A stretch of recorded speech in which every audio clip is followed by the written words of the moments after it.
Ladies and gentlemen, boys and girls, how you folks doing? Welcome here. Welcome to another throwback live stream. Today we're watching WrestleMania 14, and this is the battle between Shawn Michaels and Stone Cold Steve Austin. It's going to be a fun watch. I hope you guys are excited for it. The card actually looks pretty solid. I've never watched this pay-per-view in its entirety either. We're starting to get to the point where I'm going to start seeing some pay-per-views a little bit more often, especially with WrestleManias, but this one I have not seen yet. And I'm really excited to see what goes down. I believe this is the first WrestleMania of the Attitude Era. I might be wrong with that as well, but I'm pretty sure this is the first WrestleMania of the Attitude Era. So I'm excited for it. And once again, I hope you guys are as well. But let's jump straight into this thing because it is time for your Con Man Certified roll call. So who do we got in here today? We got Tommy J, how you doing? We got Miguel up in here. We got Carrie, nice to see you. We got Text-Based Wrestling Fan. We got Robbie up in here. Jay Maloney, how you doing? We got Marco Jacobs. Ghost Riders up in here. We got Melissa Carbello, how you doing? Judy Freeman is in here. We have Manuel Paccio. We have Ross Blocks. Nice to see you. Cubs fan 16 is in here. Styles Stunna, how you doing? We got Trey Lucado. Welcome to the stream. J Money Jeff is in here. Jackson Blackheart. Nice to have you. We've got ourselves 360 up in here. How you doing? Do a little spin for us. A 360. We have Anthony Dwyer. Nicole McQueen. How you doing? Sad Verk. Good to see you. Ross Blocks one more time. Michael Wade. How you doing, my friend? And let's say hello to Ahmed Smiles along with Chuck Francesco and Lemon Sharef. How you doing? All right, everybody. So today, if you do not know how this works here on these live streams, we've got a little timestamp over there, and that little timestamp signals exactly where we're at in the pay-per-view throughout the stream today. So, oh, hey, Dale Jr., 88 Eagles, nice to have you. So, basically, all you have to do is load up your WWE Network or Peacock, whatever you want to call it. Load it up. Load up WrestleMania 14 and sync up your time to the time on the screen. We're going to count down here together. We're going to hit play, and we're going to start watching the show. So let's get into this thing, everybody. Get your networks loaded up. Get your WWE WrestleMania 14 loaded up. And here we go, guys. We're going to do this thing. We're going to hit play in 3, 2, 1, go. The first temptation is to say that tradition has abandoned WrestleMania. That this grand spectacle, this enticing blend of celebrity and athleticism, has been taken hostage by a new generation of rogues. Oh, interesting. The baddest man on the planet. The toughest SOB. Interesting. The reigning champion and #1 degenerate. These are men determined to write their own destiny. Okay. Historians who will pen their tale. But tradition is indeed alive and well. So this is really cool. They're talking about this being the Attitude Era. I've never seen this at all. This is really neat. Of World Wrestling Federation gold that has brought these men here tonight. Wow. The very belt that has immortalized Andre, Hulk, and Sammartino. The symbol of this is a great opening. Monsoon, the Big Cat, Ernie Ladd, classy Freddie Blassie. A lineage created by Vincent J. McMahon some 50 years ago. So tonight, through sacrifice and pain, through breathtaking displays of athleticism that define mortal boundaries, these men that shun tradition. All right, we'll get Streamlabs turned on for you guys. Sorry about that. It's WrestleMania, the grandest of spectacles, the showcase of the immortals. A time to revel in the occasion. This is a really cool opening. Beyond the spotlights, the father of the World Wrestling Federation will revel in it too.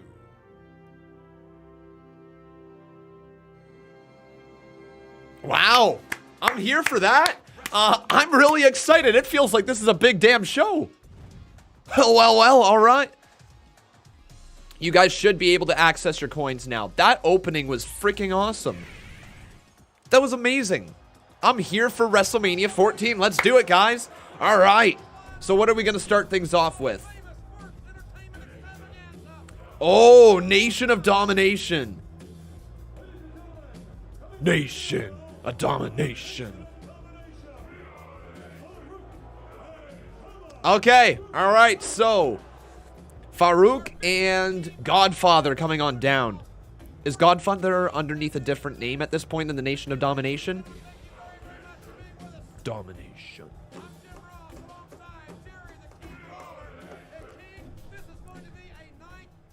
Oh, so what else are we going to have here? I see Jim Cornette there at ringside. Jim Cornette looking sketchy as all hell. But yeah, today, guys, on the card, we are going to see... 30 men compete in this matchup.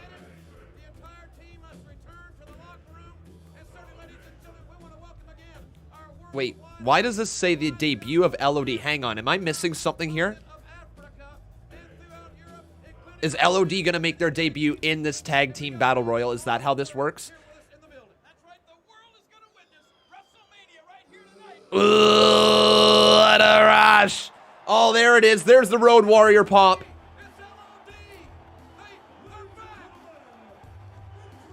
Well, there we go, everybody. LOD, the Legion of Doom, also known as the Road Warriors. Road Warrior Animal, Road Warrior Hawk, the Legion of Doom on their way to the ring. Wow. Ooh, what a rush. Very, very cool stuff. These guys, like, they're something else. They're something else. There's no doubt about it. One of the most popular tag teams in the history of wrestling. They literally have a thing called the Road Warrior Pop. And it's unlike anything else that you hear. Every time that they come down to the ring, you see the crowd. It's almost like a Stone Cold Steve Austin pop, but it was before Stone Cold Steve Austin. Just the big pop in the crowd. The Legion of Doom, Road Warriors, whatever you want to call them. And who is that with them? Can we get an LOD chant going here? LOD, LOD, LOD. Who's that girl, though? I know this is like, what, 80 or 1978? Yeah, or not 78, 98. 1998, right? 1998, I believe. That's Sunny. Okay, all right, that's Sunny. Yeah, okay, yeah, okay, yep, yeah, all right, simplest. Here we go. Okay, so we got ourselves the big old battle royal here. Lots of people in this ring. Holy crap. Lots of people in this ring. Trey Lucato keeps telling me it's also LOD 2000. Con, what are you talking about? LOD 2000. I don't get what you're talking about with that. That was Legion of Doom. They literally just chanted LOD, LOD, LOD. What's going on, man?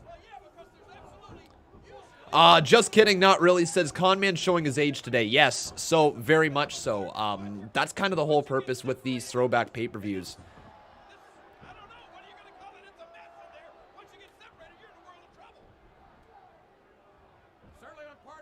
Their name was LOD 2000? Really? In 1998? Their name was LOD 2000? Okay. Legion of Doom 2000. I don't get that. But anyways, whatever. I clearly don't know my history of wrestling that much. I'm watching through for the first time to try to learn more stuff about this. So very interesting. But yeah, you can feel this is much more of Attitude Era style. Much more Attitude Era. Like, look at the characters in the ring. Oh my god, Bradshaw was a big dude. Oh. Savio has been eliminated, so that team is out. Okay, so this is a tag team battle royal right here. No Impact Wrestling here tonight on this channel, everybody. Oh, hey, that's Kurgan, isn't it? That's literally, guys, no joke. I believe we've talked to you about this on the channel before. But growing up, I had a really good friend of mine. We've kind of fallen out of touch recently, over the last year and a half, 2 years sort of deal. But anyways, his girlfriend, now fiance, actually, that's her cousin or uncle? Uncle, that's what it is. Kurgan is my friend's fiance's uncle, which, crazy. That dude's a big dude. Oh! Well, somebody just got eliminated. I don't know a lot of these names. I legitimately don't know a lot of these names. There's a lot of people that I am not aware of. So Bradshaw has to get out of there. Shoves Jimmy Corderas, the referee. Oh, wait, no way. D'Lo Brown has been eliminated. All right, we're down. The field is thinning.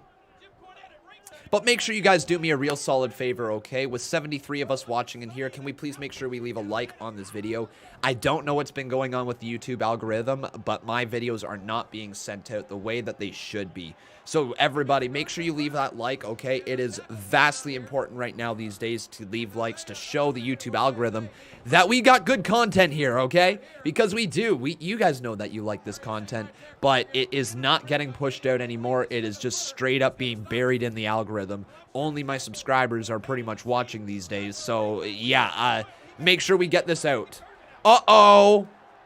Ricky Morton's been eliminated, and rock and roll is not living on here tonight.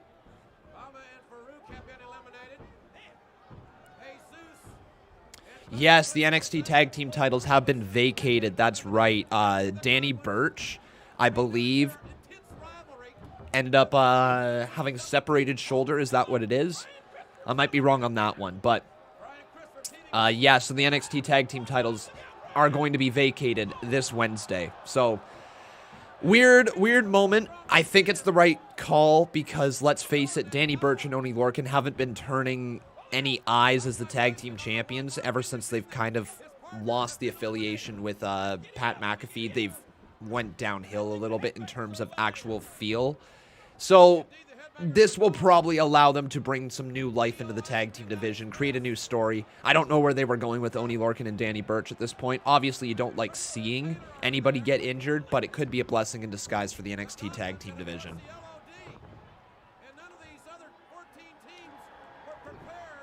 Here's some Southern boy rocking a Confederate flag as a shirt. Sure. All right. Now some right hands there from the dude in the Confederate flag. Yeah, this is a weak opening match. These battle royals, I mean, they're always hit and miss, right? Always hit and miss. You got to think it's got to be LOD that picks up this win, right?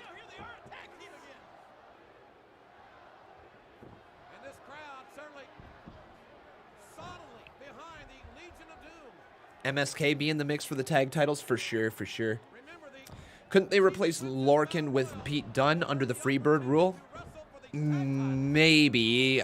Pete Dunne hasn't been competing with the tag team titles at all. He hasn't held the title once. Like, they have never alluded to the idea that he's part of the tag team champions. So I'm going to go ahead and say no. I don't think they're going to go in that direction. Most likely not.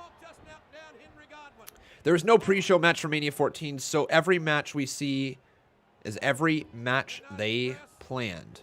Yes, that's true.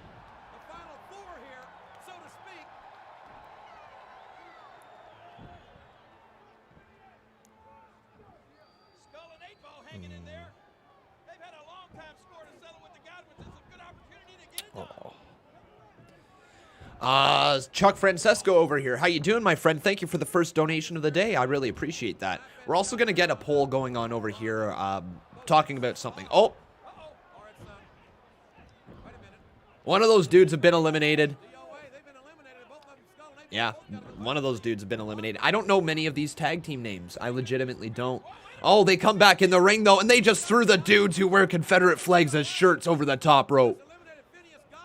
All right. What's the name of this tag team that wears the overalls? What is that tag team name? Godwins? Is it the Godwins? The Goodwins? Whatever their name is?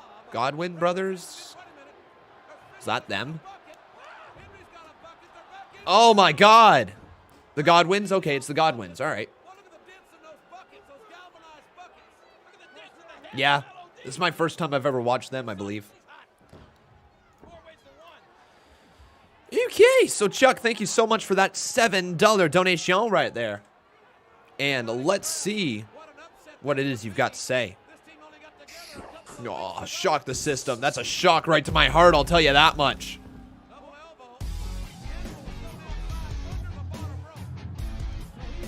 Boom, boom, boom, boom, boom, boom, boom.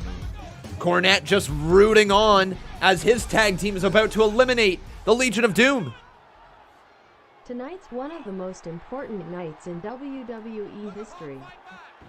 The increase in PPV buys compared to Mania 13 was about 500K or something. Well, hey, with a card like tonight, you can understand why. Stone Cold Steve Austin versus Shawn Michaels, Kane versus Undertaker, Cactus Jack and Chainsaw Charlie versus New Age Outlaws in a dumpster match for the tag team titles. Rock versus Ken Shamrock, Goldust and Luna versus Marc, Mero, and Sable. That one, man. Triple H versus Owen Hart for the European Championship. Michinoku versus Aguila. I don't know if I pronounced those names correctly. Never heard either of them. But the light heavyweight title will be on the line. I've never watched a light heavyweight title match before, so this will be a first. And of course, this battle royal right here. Oh, Legion of Doom win. Legion of Doom win. Also, Tyson being on here. Yeah, he would have brought a lot of eyeballs. But you know who's bringing the most amount of eyeballs right now? Let me tell you something. 1998 Sonny.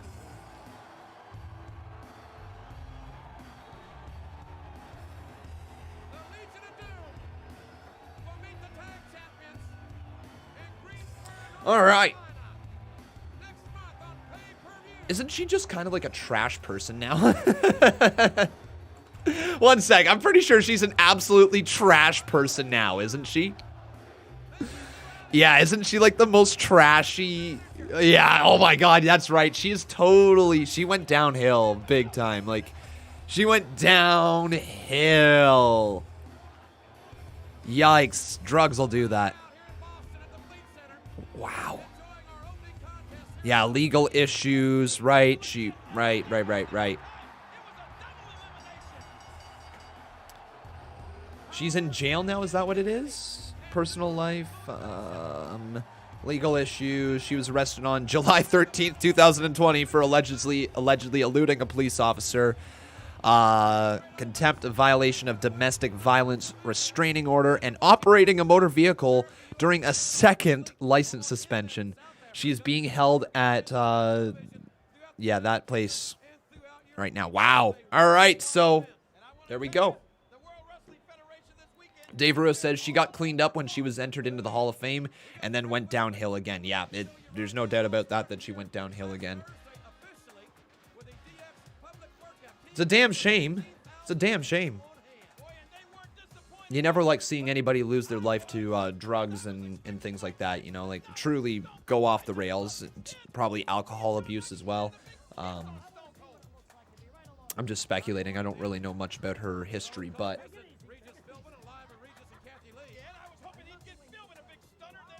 yeah, she went through some stuff. There's no doubt about it. Definitely went through some stuff.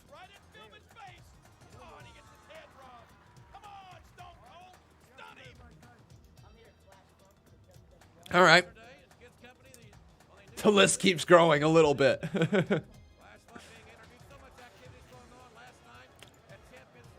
Jason Dreamer, did you end up uploading? You did. Okay. Awesome. So, Jason Dreamer, we're definitely going to have to check that out. Check out your wrestling at some point here. It's easier for me to bring it up if I have some sort of clip. So if you want to clip something from any of those clips that you sent us, if you want to send, like, you know, a highlight of you doing some moves or anything like that, feel free to send that to us over on Twitter, and I can pull it up right on that screen right over there.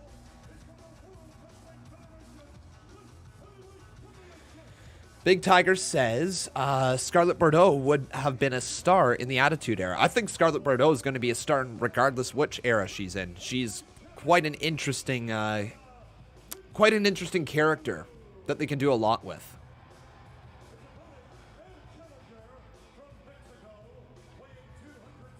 So yeah, this match right here. Don't know much about it. Really don't know much about it. Michinoku versus Aguila. I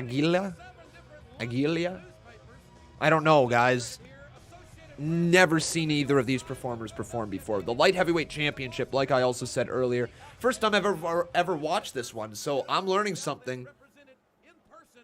The Michinoku driver is named after Taka Michinoku. All right.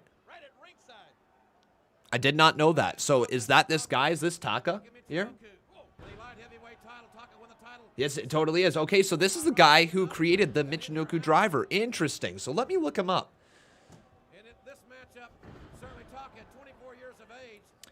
Taka Michinoku. Interesting. This is where I also show my lack of Japanese wrestling knowledge. But the only way we learn, right, is by watching. One thing I want to remind all wrestling fans is we should never, ever, ever gatekeep wrestling from new people. What I mean by that, don't ever alienate people for not knowing something about the history of wrestling, because there is so much to learn. It all depends on when you came into the business, and generally speaking, most people start learning from when they start watching, right? You might learn a little bit of the history along the way, but for the most part, you only learn from watching. So we're going to learn by watching here, and we're going to keep expanding our wrestling knowledge every single week right here on Tuesdays. But Taka Michinoku here. So he spent a little bit of time inside of WWE, but not much. Not much. He was the World Wrestling Federation Light Heavyweight Champion in 1997 to 1998. And then he formed... So Taka started to become Americanized. Oh, so they... All right, racist undertones. Cool. All right, cool. Teamed with Bradshaw segments were shown of Taka and Bradshaw doing generalized and stereotyped American activities. He was attacked by him for unknown reasons. Their alliance, not mentioned. Taka began feuding with him. He would team up with Bradshaw. Okay, so is this like the early days of Bradshaw on WWE? It seems like it would be. Early ways of trying to get Bradshaw over. Okay.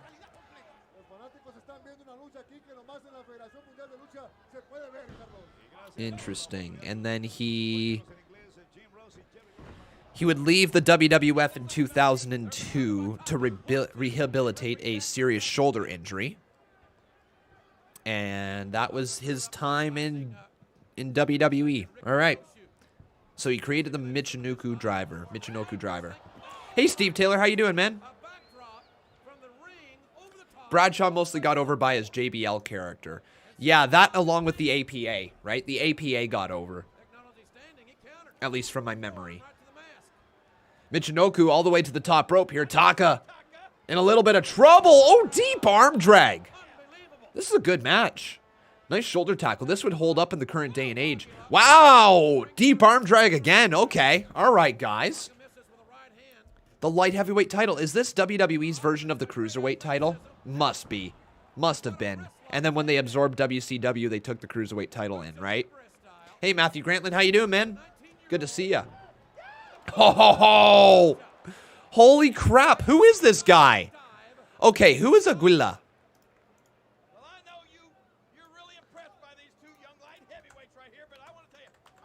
Who is this guy? I hate each one of them equally. I don't care if they fly through the air like Superman, spinning around like a corkscrew. Brian Christopher could whip both of them at the same time. Well, that remains to be seen. Maybe he'll be given that opportunity. I really don't know anything about this man. The winner of this match.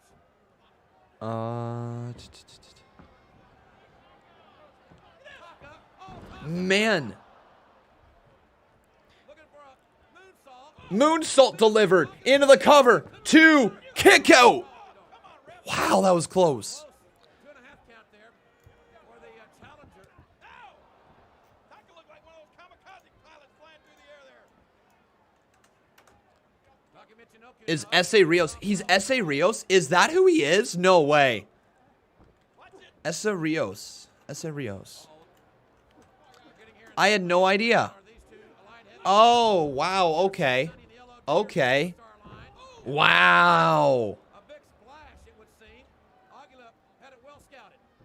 Aguila. That's how you pronounce his name. All right. With all of these big high-risk maneuvers, you miss one, you're history. It's like at first you don't succeed, skydiving is not for you. Same thing with these kind of moves. Whoa! That says it's off the top. I had no idea. Well, there we go. Tremendous aerial offense. No wonder this has been such a good match. And the challenger.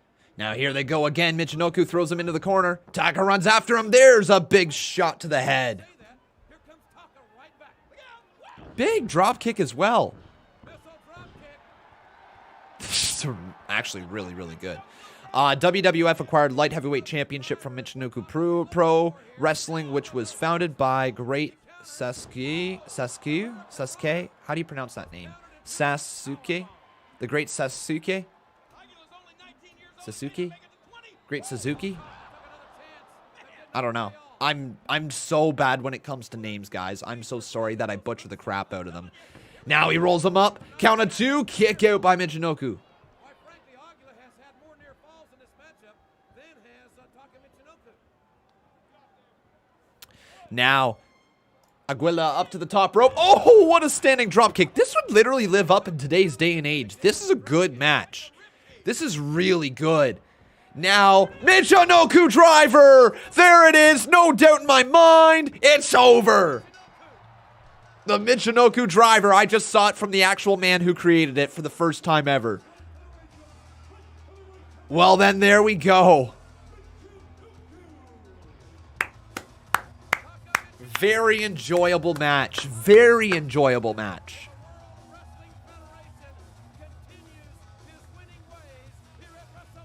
Flip, that was awesome. Imagine being there live watching that one. There's no doubt in my mind you would have been marking the F out.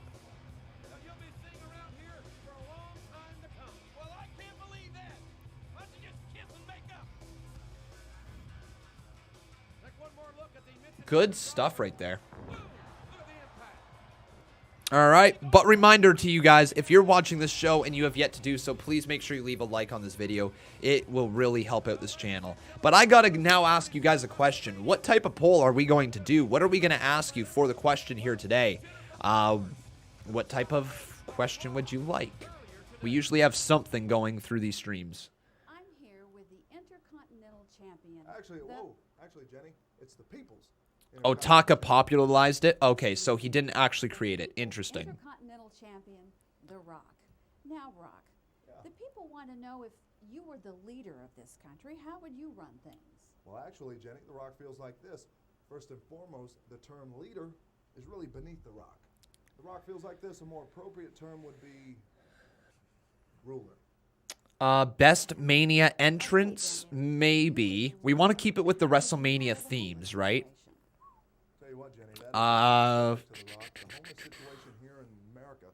What pay-per-view is next? WrestleMania 15, my friend. WrestleMania 15 is going to be next. The week after that is going to be WrestleMania 16. And then the week after that, we will figure out exactly what we're doing. We might do WrestleMania 17 because it is one of the best WrestleManias of all time. We might finish off the March to Mania after WrestleMania with WrestleMania 17. You know what I mean? Just kind of finish off that way. Then we'll come back at some point in the future. King of Fate says, are we not going to watch Mania 14? He immediately sends after that, oh, wait, never mind. I'm glad you figured it out before I had to tell you. How would you run the White House? Job, tough question, but The Rock, of course, is up to answering that. Rock feels like this. As long as all the interns in the White House beneath The Rock. Who's your favorite Attitude Era star who isn't talked about much? Yours is Ahmed Johnson. I don't really know TCS Gaming. I'd have to do some thinking. I think WCW just had the biggest pay-per-view at the end of 1997. They put out only to lose to Vince a couple months later in 1998. Was that Bash at the Beach? Is that what it was? Or no, they would have had Bash at the Beach and then they would have had the run throughout 97, right? And then they would have closed off 97 with something big. Hey, 2K dude, how you doing, man? What was the end of the year?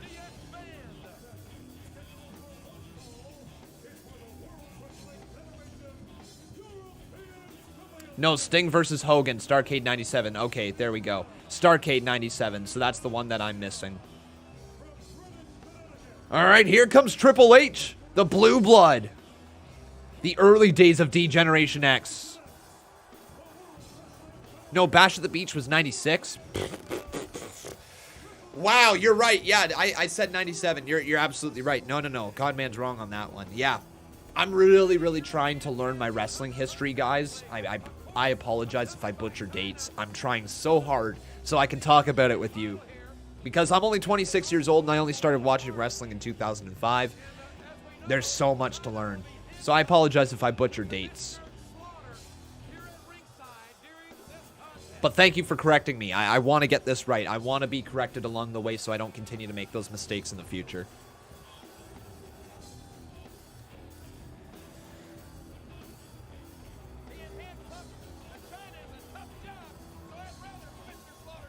I thought you were turning 26. Yeah. Did I say I'm only 26? Turning 26. Yeah. 26 in...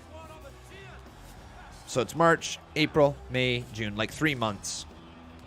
Not even 3 months. We're towards the end of March here. So just like 2 months. April and May. Then towards the start of June, it's my birthday. Which, by the way, I will be live with my birthday this year. June 4th is a Friday. So Friday Night SmackDown. We're going to be live with my birthday this year and doing some birthday celebration stuff. It's always a good time.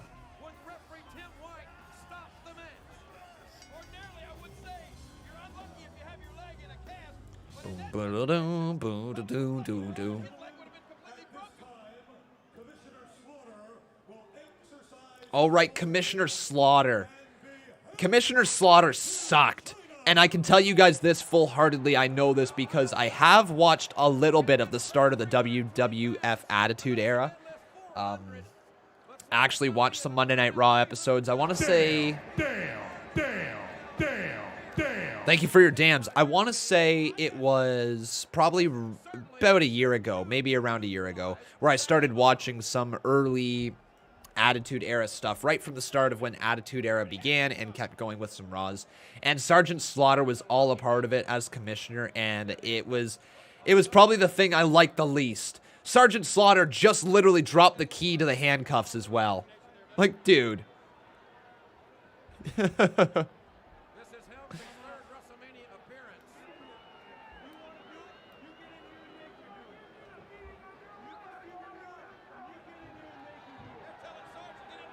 You want to do it? You get in here and make her do it, he says. Triple H was such a good heel.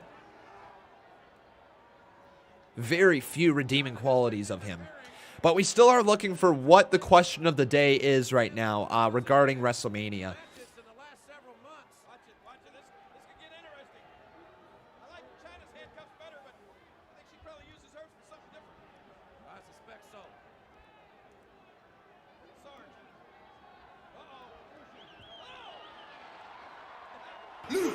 Oh, no.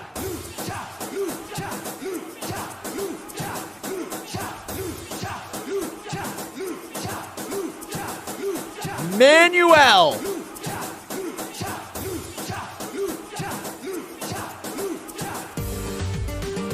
You're not getting my dance. No, you're not getting my dance.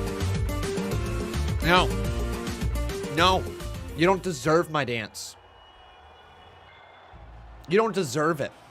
You know why you don't deserve it? Because your name is Pacquiao, and it sounds like Poncho. Pacquiao Poncho. Why don't you wear that little piece of fabric over your head and get the F out of here?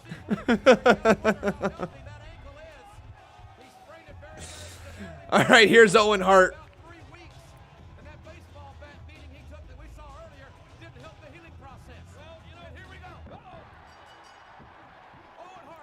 Still haven't got his name right.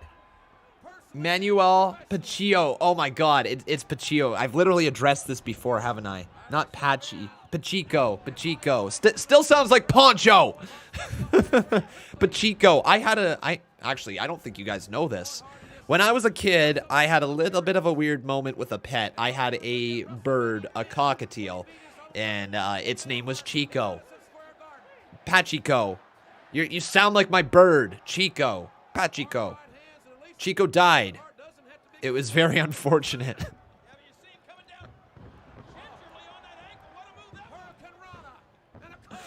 Oh boy. Conman just brought up some memories. Oh no.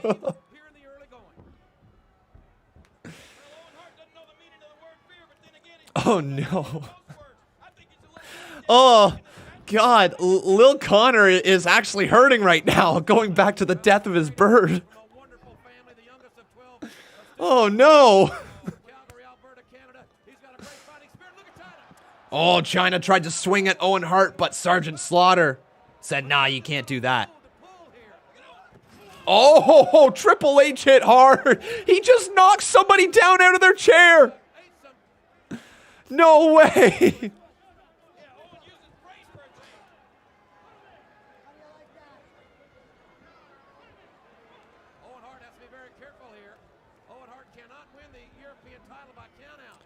Wow.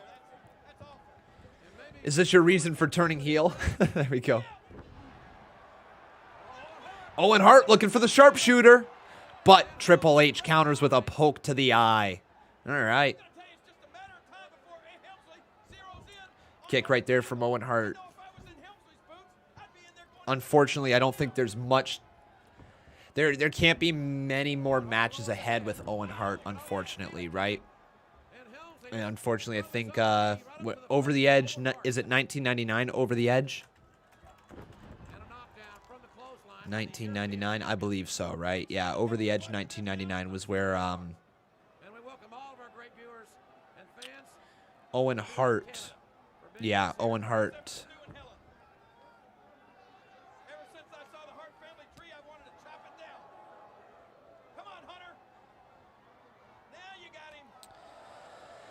Man, so like I've never watched that pay-per-view, obviously. It's got to be really, really, really difficult.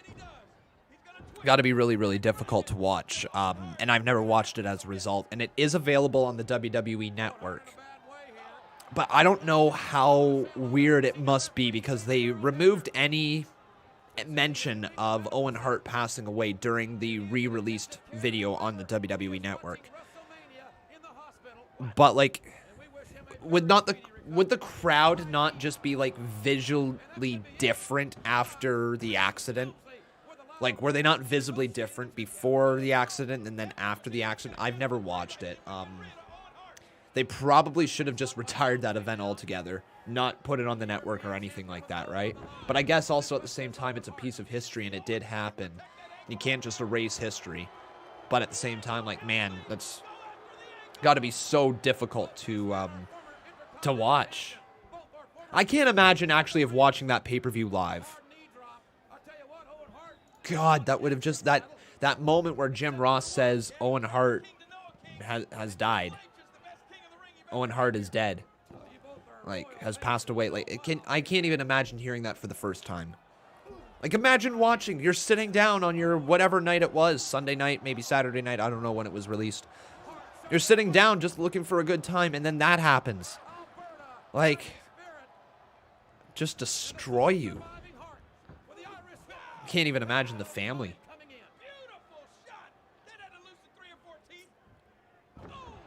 Oh, big DDT there from Triple H. Now into the cover. Count of two. Kick out. Kakapopolo is asking me, am I ever going to stream the pay-per-view where the tragedy happened? Most likely not. Most likely not. There's no need to. Hey, Ghostface. I'm doing pretty good, buddy. How you doing?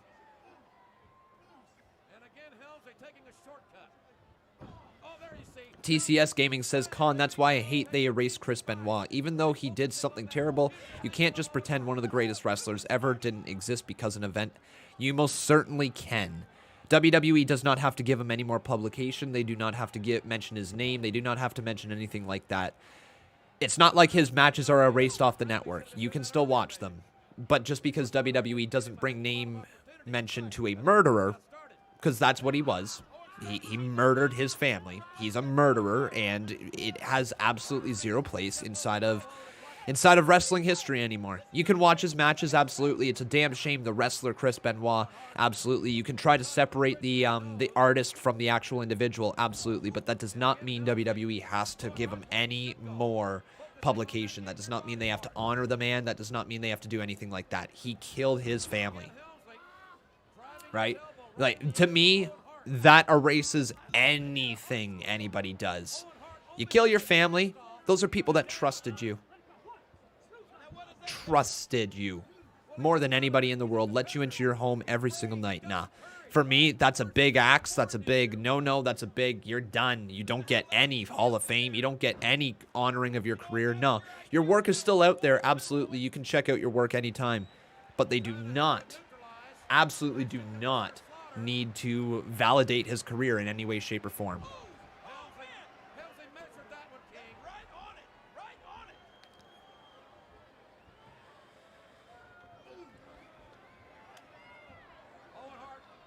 Owen Hart now.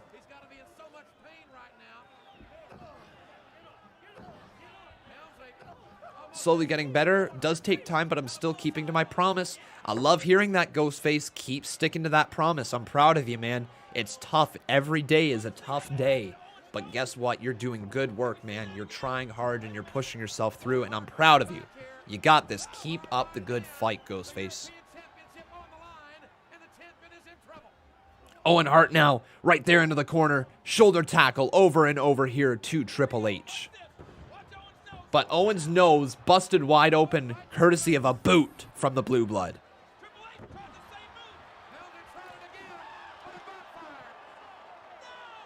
TCS Gaming says, fair point, you're just mad because, or he's just mad because WrestleMania 20 Triple Threat match is a top 5 greatest Mania match ever, and now people pretend it didn't happen as a whole because he was one of my favorites then. I get it, man. That's got to be so difficult when one of your favorites does something vile. Absolutely. But you have to remember, they were one of your favorites until you found out this part of their life. It's okay if they're no longer your favorite after you find out this part of their life. It's okay if you no longer directly support the individual after you find out this part of their life. You know, it's okay. It's a difficult thing to admit to ourselves, but it's okay to have a change of heart towards somebody after they do something vile. It's more than okay.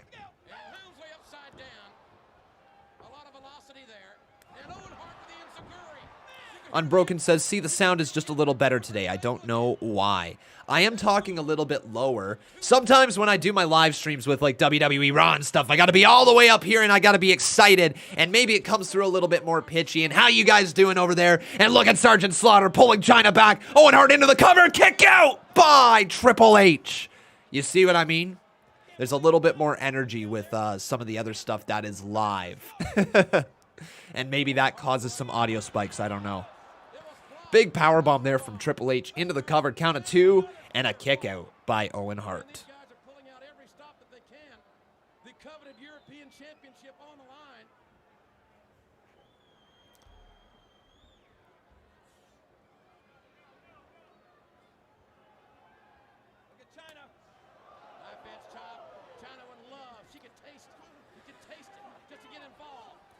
Why are we talking about Owen's passing? Because Owen Hart is wrestling right now. Very easy to see how we got on this talking point. Easy to see. Daz A says, for me, I respect Benoit's in-ring work, but as a person, he can burn in hell. And I totally understand. Like, you know, there is like something to the idea of you have to be able to separate the artist from the individual, right? Whether that be music, whether that be painting, whether that be whatever. Wrestling is a form of art, and these guys are artists when they're in that ring. So somewhat you have to be able to separate the artist from the individual. But there is a time when the individual overshadows what the artist has done. And when you kill your family, like Chris Benoit did, that to me kind of erases a little bit of the illusion of the work, right? Like, yeah, you can still say, hey, he had great matches. He had a great moment at WrestleMania. Like, he was built up. He was a part of the, like, you know, the Four Horsemen inside of WCW. All that. Like, yeah, cool, great career. He still murdered his kids, or his kid and his wife. And that to me, yeah. Sharpshooter is locked in from Owen Hart. Make sure you guys leave a like on this video. I want us to crack 100 likes right now. I would really appreciate that. Unbroken says, I still try to think there was some type of mental illness due to concussions and roids, which of course doesn't justify it, but definitely had some medical link. Oh, absolutely. Absolutely. There's some sort of medical link, no doubt about it. As is their medical link with, like, you know, serial killers. As is their medical links with every single, well, not every single killer, but a lot of killers have a lot of trauma in some way, shape, or form, and there's no doubt. Oh, man, China just threw something into the face of Sergeant Slaughter. Like, there's no doubt in my mind there was trauma to him, but it doesn't excuse what he did. Oh, low blow from China. No, Triple H into the pedigree. Oh, God. Owen's head hit so hard, and it's over.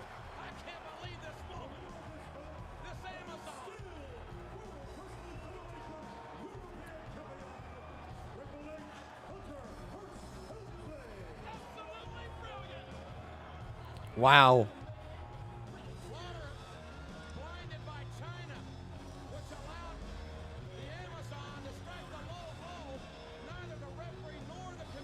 I'm not going to get into that, Joe, so that's a little bit of a tough question to be asking. You're talking about people's lives, and who would you bring back to life if you could? And everybody? I would love it if nobody died an early death. I can't just pick one person over the other saying, I like this person more, so I wish they were alive. No, I wish no wrestlers died early deaths. Straight up. Oh, no, I'm not offended at all. I'm just letting you know I'm not going to be able to answer that one because it's a little bit of a tough question to even dive into. No need to be sorry. No need to be sorry.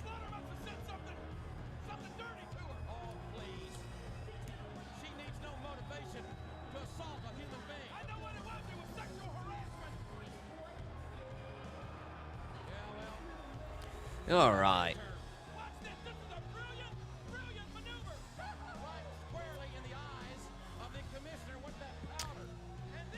Why is WWE giving Rhea a title shot at WrestleMania when she just came to Raw?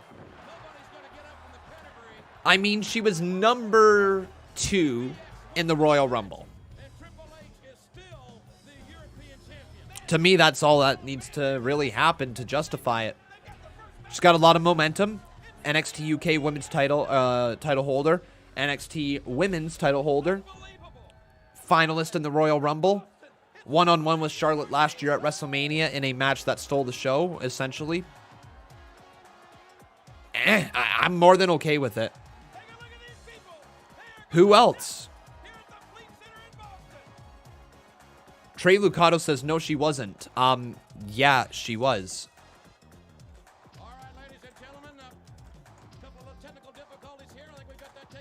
Yeah, she was not number 2 entering, number 2 finalist. Like, she was the finalist in the Royal Rumble. I'm not talking entry at number 2. I'm talking she was number 2. Like, she finished second, number 2. Not entry. What, she was number 2. Like, she came in second. Hey, I don't know what. Like, what?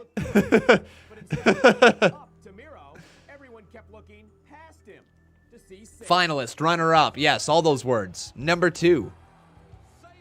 Mero's rise to mediocrity did not compare to Sable's superstardom.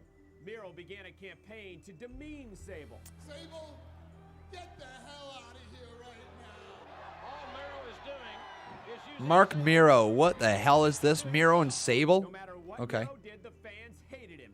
Chuck Francesco says, so by that logic, then Santino should have been giving a title shot. Actually, yeah. Yeah. I actually 1,000% agreed. Santino Marella should have gotten a run at the main world title. Not win it, but should have got a run at it. Because, do you remember when he was the second last inside the Elimination Chamber, the reaction he got? Do you remember how close he was when he almost won the Royal Rumble? The reaction that he got? Fans were hot for Santino Marella. Fans were so hot, so I truly believe on an episode of Monday Night Raw or something like that, Santino absolutely should have gotten a shot at the title, at the world title or the WWE title. Not win it, but he absolutely should have gotten a shot on the road to WrestleMania. He was so hot on the road to Mania. Yeah, 2011 and 2012, guys, like that was the year where people were so behind Santino. He had the Cobra going, like, he had everything going for a comedic character, right? Picture what R-Truth is doing. That was Santino's spot a decade ago. Sable has had enough of Goldust, Luda, and obviously Mero. Mero's strategy had snowballed into an avalanche of insanity. as indignant as Mero is with Sable. He doesn't want anybody. When they did that spot with Santino In Italy, out of the crowd, they really did a good job. I watched that one live. I watched that live. That was one of the first. So Umaga, to me, Umaga is the first mega heel that I ever saw. First monster heel that I ever saw. That was really the villain of the time when I was really getting into WWE, when I was watching like every single week. And Santino being pulled out of the crowd, helped by Bobby Lashley to win the IC title away from Umaga. All of that was really quite entertaining to me. It's when I first started watching wrestling. Like, I started watching in 2005, and I believe that segment was either 2006, 2007, 2008 maybe. Maybe in that range.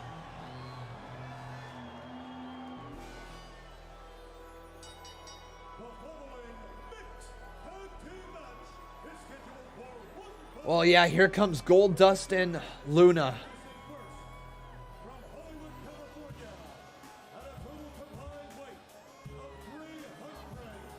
Very weird character Goldust was.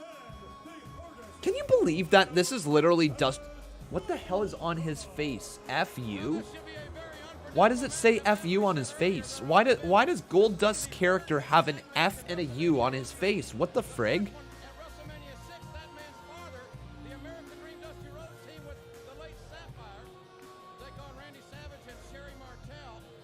Why does it say F-U? What?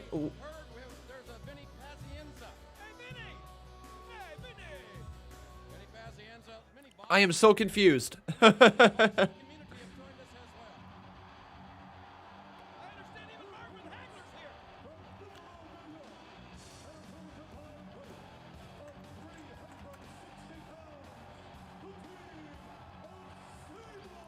People were hot for Sable, weren't they? I'm hearing this reaction. There's no way it's from Marc Mero. It's totally Sable. Yeah, Sable's getting the reaction right here. Man, I can see why.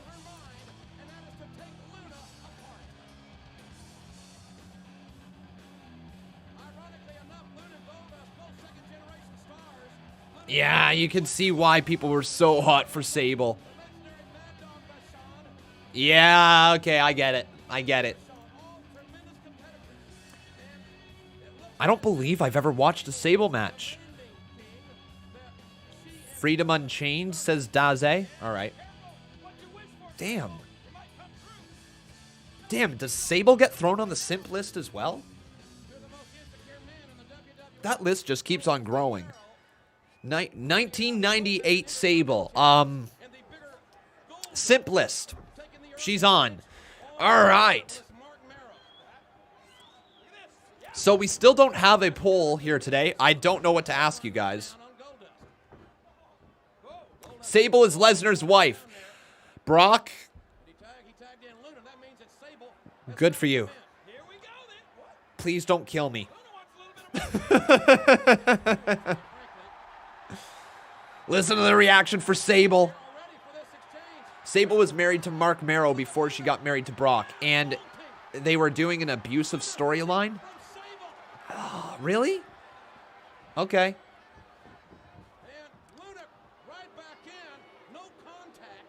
Best Mania entrance. Okay. Best Mania entrance. Okay, so best Mania entrances.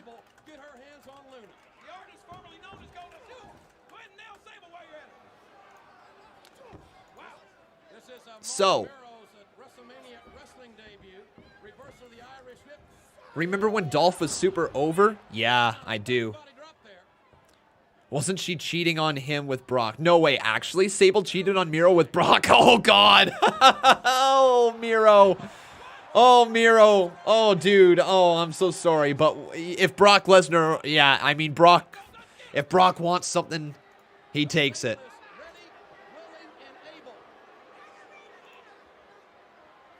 If Brock wants something, he takes it. Yeah, okay. Oh, boy. All right.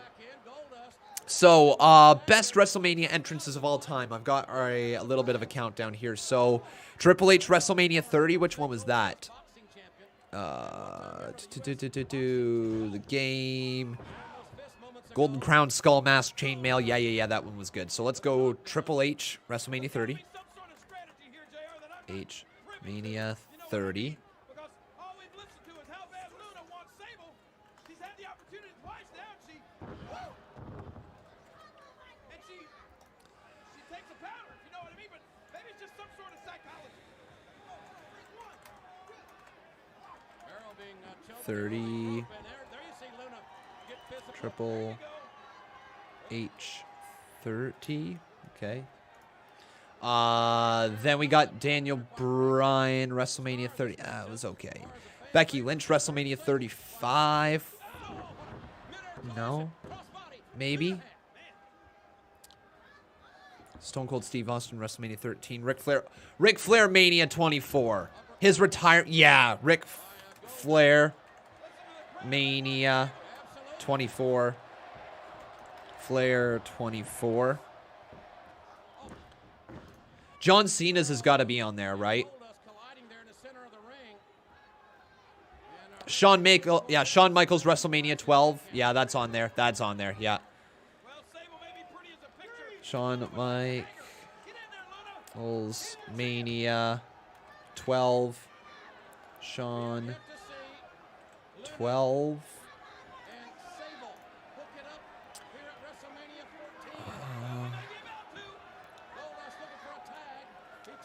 Undertaker, WrestleMania 30. Going into the streak. Yeah. Undertaker, WrestleMania 30. Man, WrestleMania 30 was a great show, wasn't it? How good was WrestleMania 30?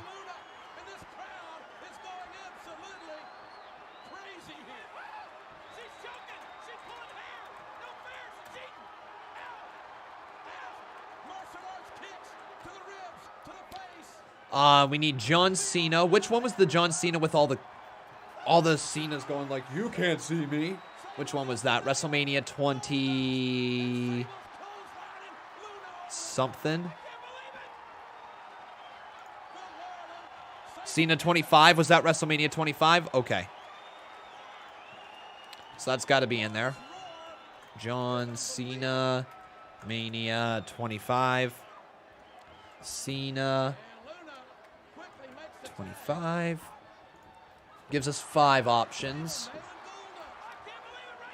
What do you guys think? Am I missing something? So I got Triple H WrestleMania 30. I have Ric Flair Mania 24. I have Shawn Michaels WrestleMania 12. I have Undertaker WrestleMania 30. And I have John Cena Mania 25. Hollywood Hulk Hogan WrestleMania 18. I agree with that one.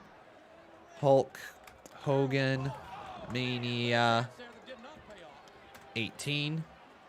Hogan 18. Yeah, I can definitely agree with that one. Lots of people saying Sasha Banks WrestleMania 32. I can't remember what that one was. Was that where she was rocking the Eddie Guerrero gear?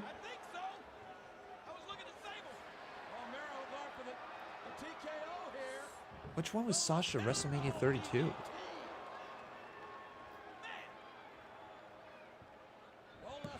Oh, with Snoop. With Snoop Dogg. Right. Yeah, I think that's got to go in there. If you land Snoop, yeah. They're cousins as well, yeah. Okay. Yeah, I'll throw that in there. Are you guys really going to vote for that one, though, as the best one of all time? We'll see. Mania 32. Banks 32.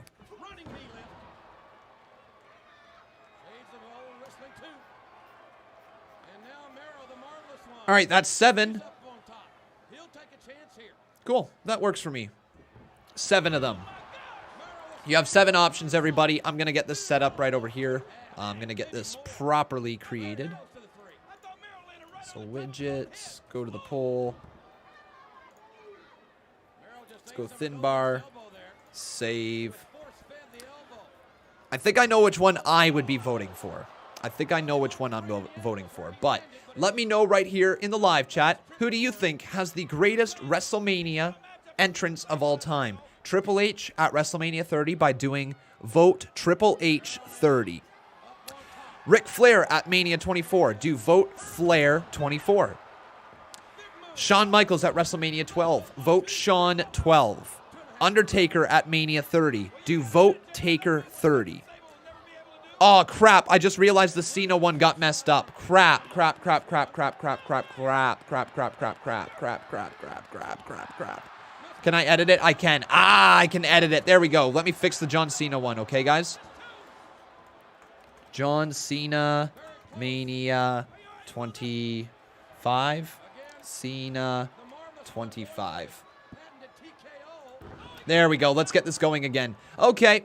So one more time here, guys. Do either vote Triple H 30, vote Flair 24, vote Shawn 12, vote Taker 30, vote Hogan 18, vote Banks 32, or vote Cena 25. Right there in the live chat, guys. Let me know.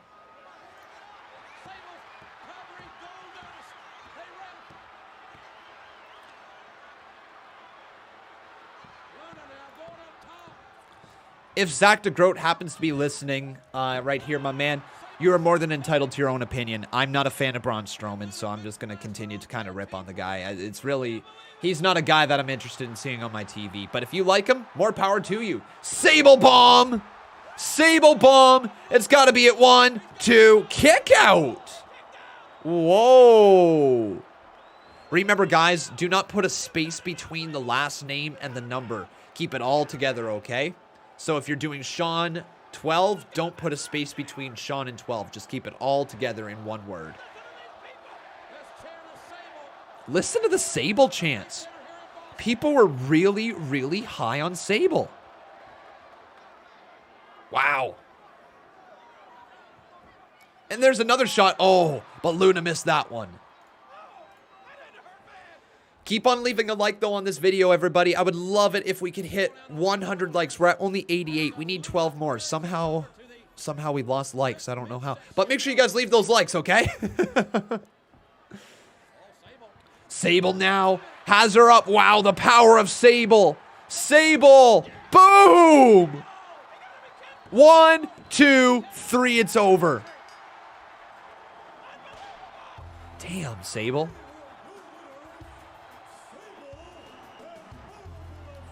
How is she these days?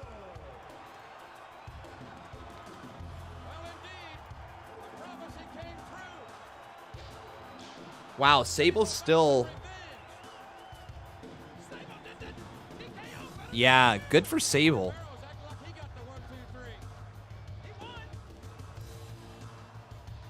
And of course, Brock Lesnar's dating her. Or married to her, whatever.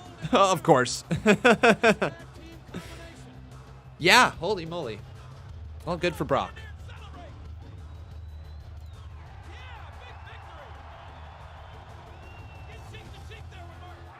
They reunited this year, Tommy T. Fair enough, man. I was just going with what WWE Network had listed. And as you can see, if we happen to exit at a full screen and scroll on down,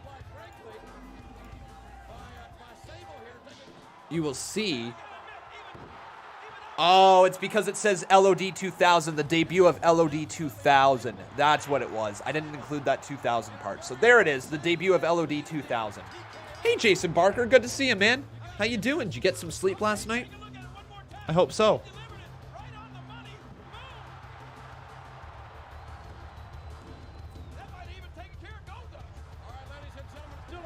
New Age Outlaws versus Cactus and Chainsaw for the tag team titles inside of a dumpster match. Is it going to be a dumpster fire? Who knows?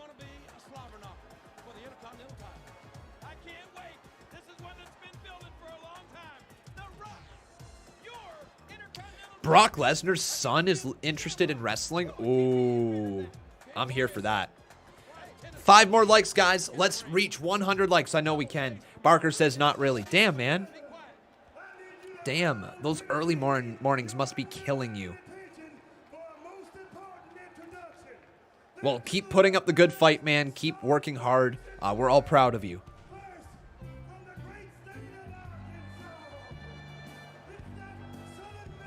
Oh, no!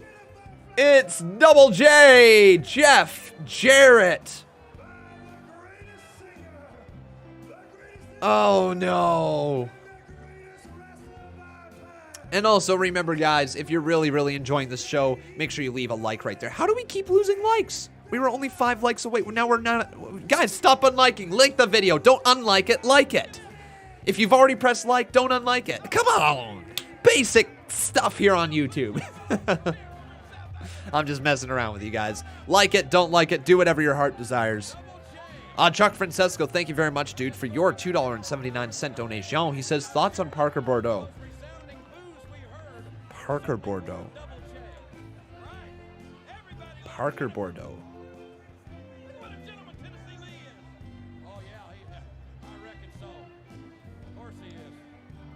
Parker Bordeaux.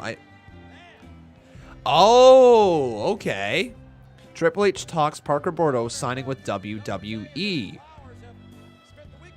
For the first time, we heard from WWE on the recent signing of UCF Knights offensive lineman Parker Bordeaux, as WWE's Triple H Paul Levesque was asked about Bordeaux signing Bordeaux.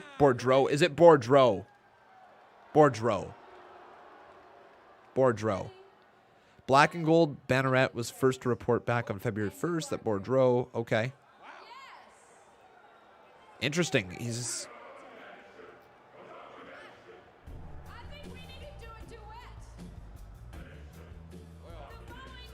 Yeah, guys, I know that's not his son. I'm not looking up Brock Lesnar's son right now. I'm looking up Parker Bordeaux, the donation that Chuck Francesco asked me to look up.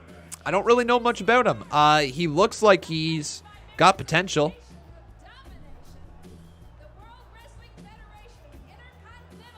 Oh, here comes The Rock with the Nation of Domination. The Intercontinental Champion, The Rock.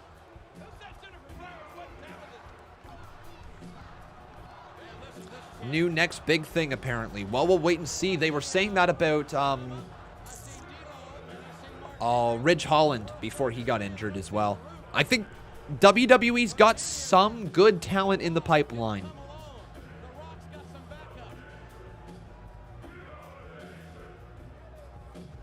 But The Rock enters the ring. Well, I'll tell you something. This is such an intense match. Tremendous rivalry, as we said a couple of weeks ago. Oh, you guys ready for this one? The Rock and Ken Shamrock? I don't know much about Ken Shamrock in terms of his actual wrestling history.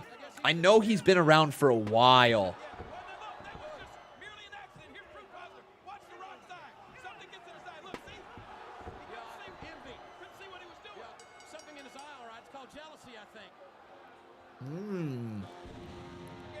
Interesting. The Rock hitting Farouk.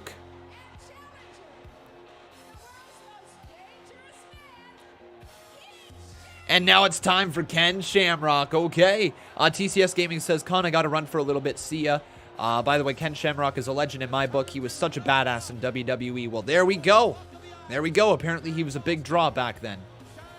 Luke T says, love your video. I subscribed and everything. Well, welcome to the channel, my friend. It's good to have you. Really good to have you here.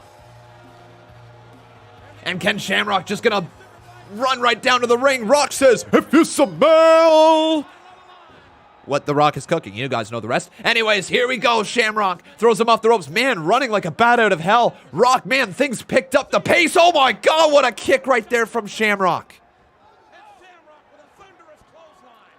Anthony Dwyer, see you later.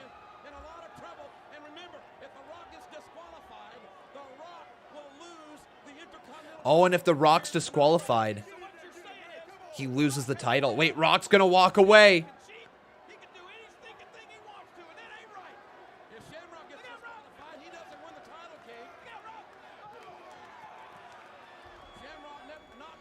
Bye, Anthony. You don't need to spam it. Thank you. Thank you, Steve. Thank you.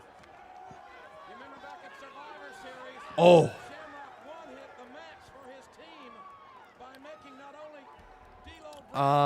Will I ever be in the WWE? I mean, you never know, but most likely no. Most likely nah. I would have to get extremely lucky. The right people would have to see my content. And I would have to change a lot about my life in order to ever end up there. And I just don't know if that's ever going to happen.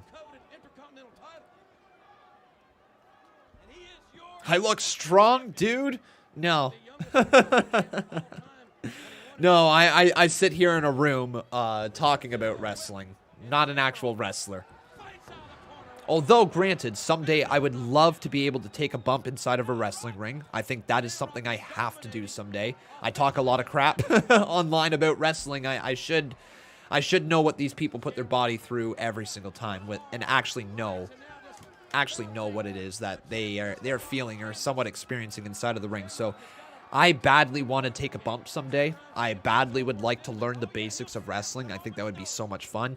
But I would never, ever, ever see myself pursuing wrestling. Never. It's not something that I think I would be able to do. Oh, Shamrock hit those steel steps hard.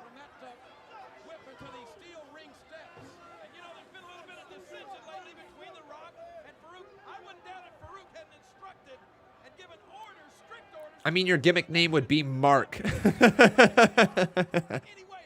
Can you imagine just being Marc?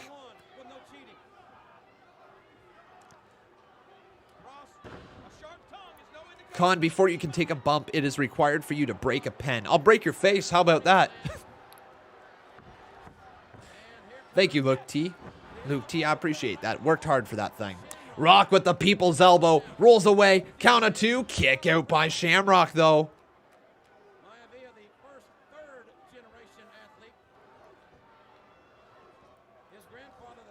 Ken Shamrock continues to fire away. This has been a good match.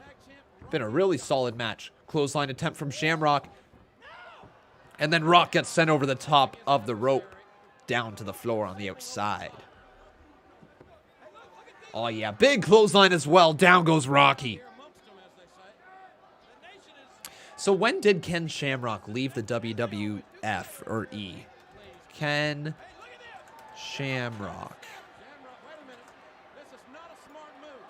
Shamrock's got a steel chair. He's going to try to goat The Rock into using the chair. Uh-oh. The Rock with the chair. The Rock with the chair. Oh! Right across the face of Shamrock. You idiot. Why would you bring a chair into the ring? Into the cover. 2. Kick out. What? How did Shamrock kick out?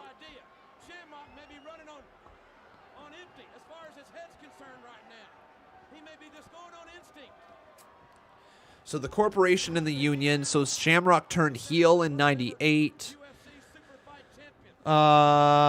Shamrock joined Mr. McMahon's corporation.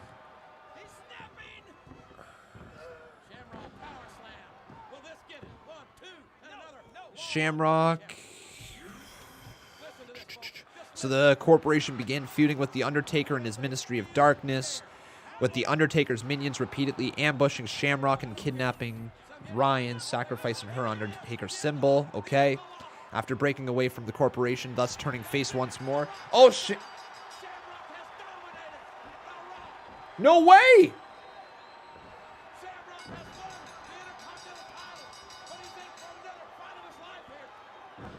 No way, is it over? Did Shamrock win the IC title? Uh-oh, Mark Henry. Mark Henry and Shamrock looking right at each other. Shamrock. Shamrock. Belly to Henry.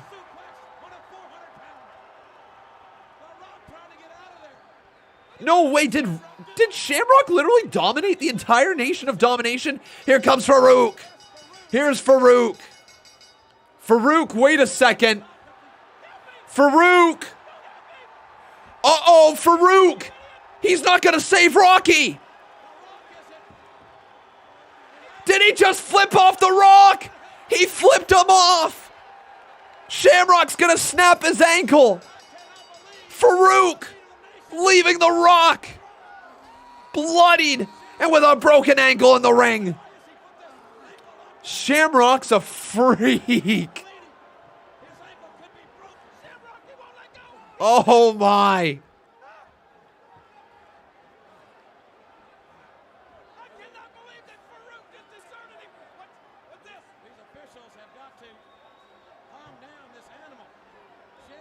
The officials stopping Ken Shamrock.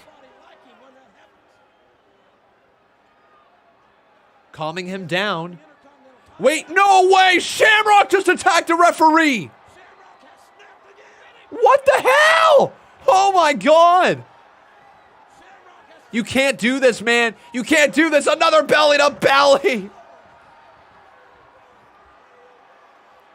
What are you doing? Oh no, the official now goes for a ride. And Gerald Briscoe. Briscoe looking onwards. Or no, did I just say Gerald Briscoe? It's Pat Patterson. Who is Gerald Briscoe again? What the frig?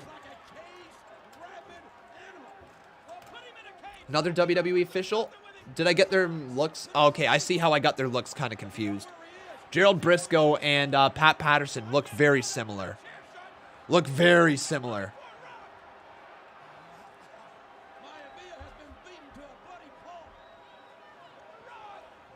Rocky is hurt, man.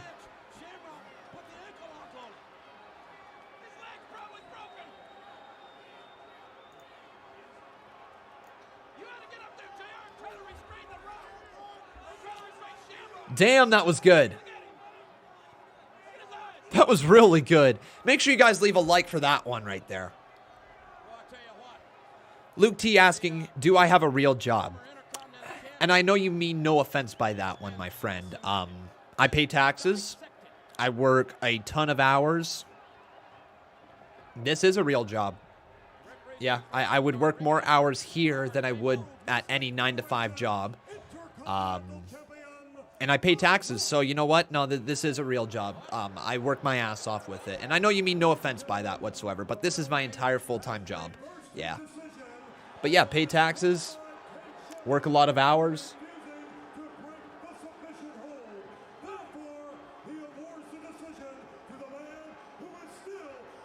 No way! Decision reversed! They kept the title on The Rock? They reverse it because he wouldn't? No way! But Shamrock right after Rocky. Damn! Talk about that. You know we would be all up in arms here on Twitter. If this happened in the current day and age, our arms would be up in the air like, what the frig, man? That doesn't make any sense. How dare you? How dare you take the title away from Shamrock after he won it? Oh, my dear God. Oh, no. Ken Shamrock, though, beating down The Rock. Rocky Maivia. Jason Barker over here dropping a 5-bomb. Thank you so much, buddy. Hopefully you're doing well. He says, nobody. Gerald Briscoe, wrestling.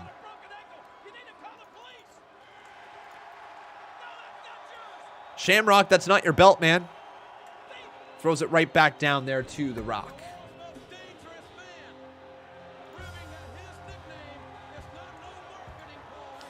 Well, that was certainly a nice way of building up Ken Shamrock. I'll tell you right now, you want to see him win that mid-card belt. They definitely want to see him win that belt, so they built him up nicely.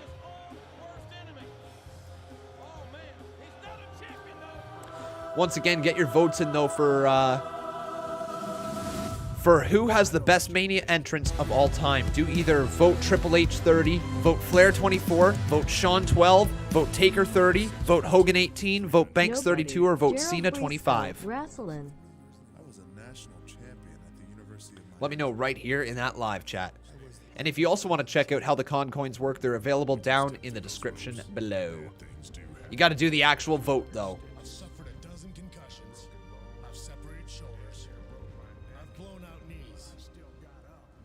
Oh, yeah, this is the be safe, don't try this at home type of commercial that WWE used to run all the time. Yet, you know what we all did? We tried it at home.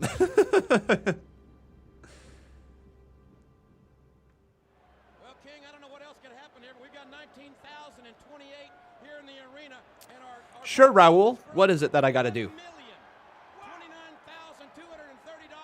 It's the highest grossing event in the history of Boston. Man, this is unbelievable. And here comes the dumpster. We got a dumpster match coming up next. I don't know if it's going to be a dumpster fire or a barn burner. We'll find out. Just DM it to me there, Raul, if you don't mind.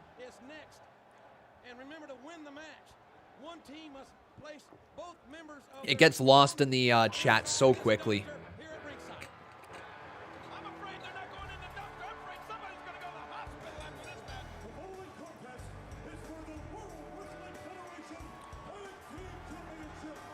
All right. Oh, what? Holy crap. No, I didn't know this. What?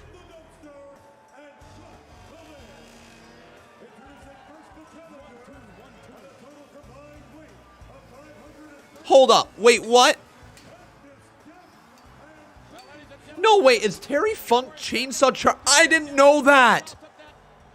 I didn't know this. I had no clue Terry Funk is Chainsaw Charlie. Whoa. Okay, so this just bumped up a little bit more. This is Cactus Jack and Terry Funk tagging together. All of a sudden, my interest in this match went way up. I didn't know who Chainsaw Charlie was. I thought it was just some guy from the Attitude Era. But it's freaking Terry Funk. I had no clue. All right. Well then. Oh, you didn't know? Your ass better call somebody!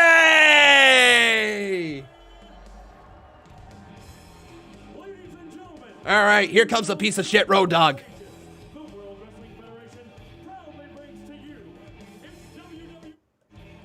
Team champions of the world, the Road Dogg, Jesse James.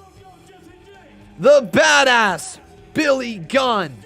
They do not have this entrance down pat yet, do they?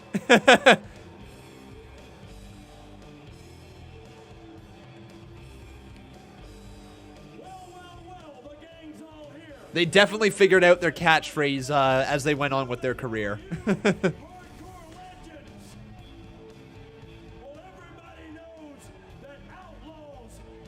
Thank you, Raul. Appreciate it, man.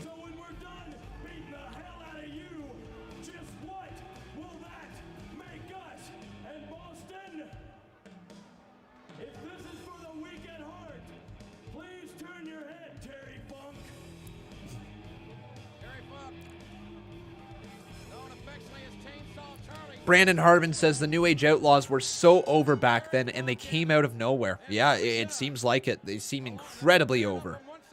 But here we go, guys. Chainsaw Charlie, also known as Terry Funk. Mick Foley, also known as Cactus Jack, versus the Road Dogg Jesse James and the badass Billy Gunn, the New Age Outlaws. Brandon Harbin says, went from jobbers to superstars quick, and night after this, they joined DX. Really? Okay. Terry Funk. Oh, God! Mick just ran his knee right into the side of the head of Road Dogg. And there's a hanging neck breaker there. Man, this is crazy. This has been a really good pay-per-view. Like, this actually has been a really good pay-per-view.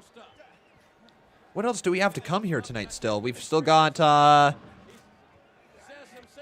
you kidding? How much time?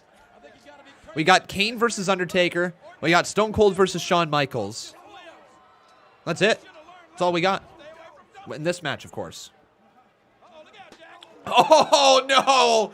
The freaking pan across the side of the head. God, Mick Foley took a lot of damage, didn't he, back in the day? He just got beat up all the time. Now Mick Foley. Oh. Terry Funk's in a little bit of trouble. Oh!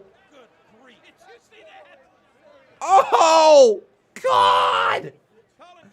Mick Foley just did a senton right into the side of a trash can. Like the dumpster. Ouch. Oh, right into the barricade. Funk hits hard. Yikes, man. Oh, no. Funk into the dumpster.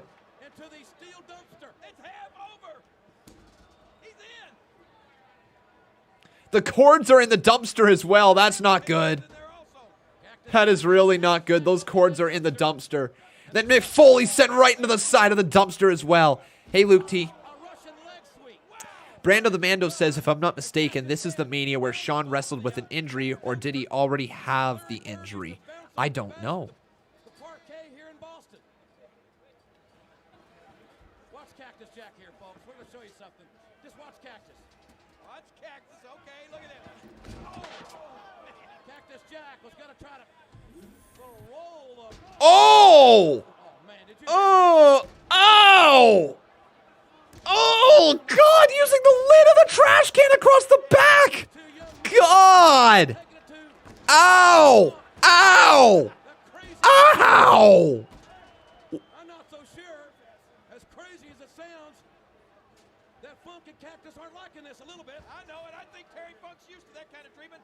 Every time he goes to get a drink, the toilet lid falls on his head. Look at this. Look at this. Uh-oh. Ripping the Funk shirt off, and there's a slap to the chest. Terry Funk taking a beating. From Amarillo, Texas. He got injured in the casket match at the previous Rumble. Okay, there we go. Thank you, Luke T. I appreciate that, man. One in, one left. One in. Because we win. Badass has a bloody nose. Close close the dumpster lid. Foley hanging on. Foley ain't done yet. Foley with the mandible claw.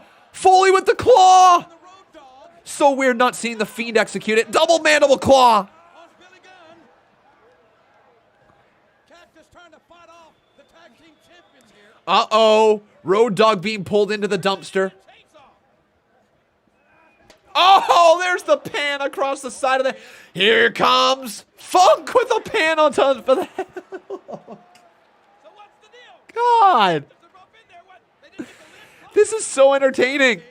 This is so ridiculous. Guys, this is so ridiculous. Like, look. They're literally climbing out of a dumpster. Like, this is so ridiculous. This is awesome. Oh, yeah, he's a wrestler for the ages, all right? Oh, there's a shot with a pan. Well,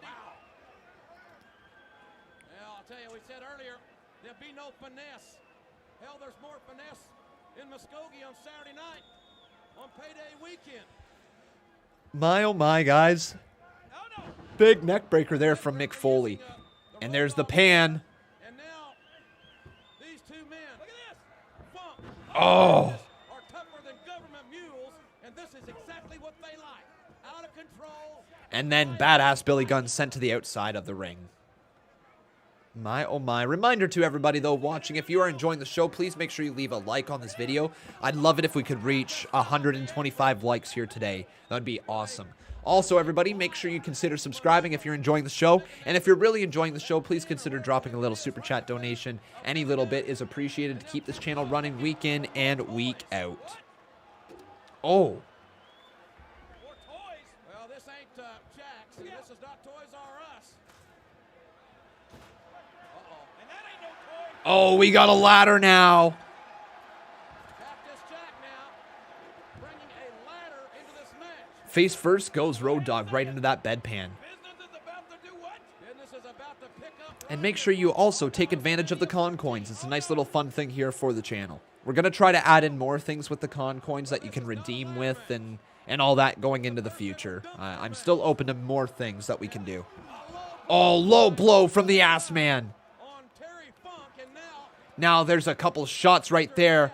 Mick Foley in a little bit of trouble. We're going up the ladder. Okay. We're going up the ladder. Something's going to go down here. Bedpan. Oh, no. Funk just knocked them both into the... Oh, my God. Into the dumpster. Badass and Cactus were neatly deposited. No way. What a fall. What a hellacious Holy crap. ride that was. Get that out of there. Bump down, knock to the apron. Not goofy. What a fall. Get him in there. Close the lid. Quick. You got him right there. Cactus Jack now is out of the dumpster. Cactus Jack gets out of the dumpster. Wait a minute. What's going on here? What's he doing? What is this? Oh, no. Power bomb into the dumpster. Good Lord.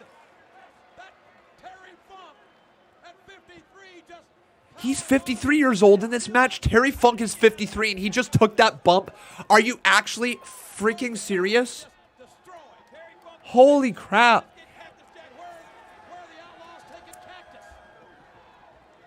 I'm going to say this right now. This is my favorite old pay-per-view we've watched so far. This is my favorite old pay-per-view that we've watched on this channel so far. I'm actually really enjoying this show. Still more to come tonight.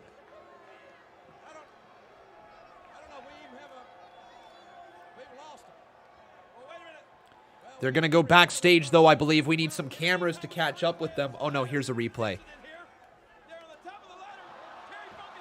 God. What a bump. Mick Foley. Mick Foley deserves so much credit in his career for what he did to his body. Like, how?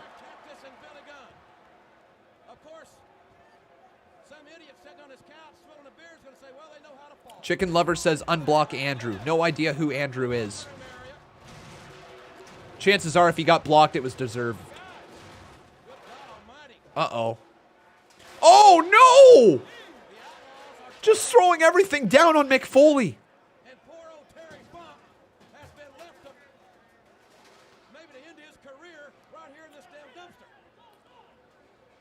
Jason Barker says, I love the Stone Cold Steve Austin versus Shawn Michaels match. You've watched it. I've never seen it, so it's going to be a first time for me. This pay-per-view is all new to me. I've never seen anything on this show. Not a single thing from this show before. Oh, my God. What a steel chair shot to Road Dogg. There's a big Powerade bottle. And now Mick Foley could... Wait a second, Terry Funk.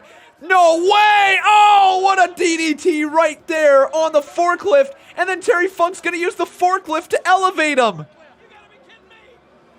No way. Both of them getting elevated by the forklift. This is so ridiculous. This is awesome. This is awesome. He's going to put him right into the dumpster. No way. Oh, my God. Do it. Do it. Road Dogg falls off. Billy Gunn falls off.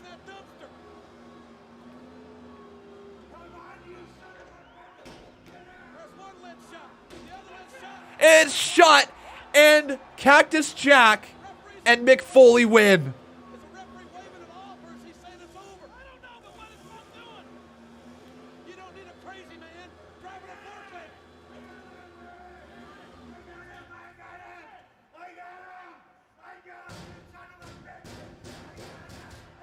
Yeah. The winners. New World Wrestling Federation Tag Team Champions. Wow. What a match. Cactus Jack and Mick Foley. Did I say Cactus Jack and Mick Foley? Sorry. I meant Terry Funk and Mick Foley. Wow, that was a fun match.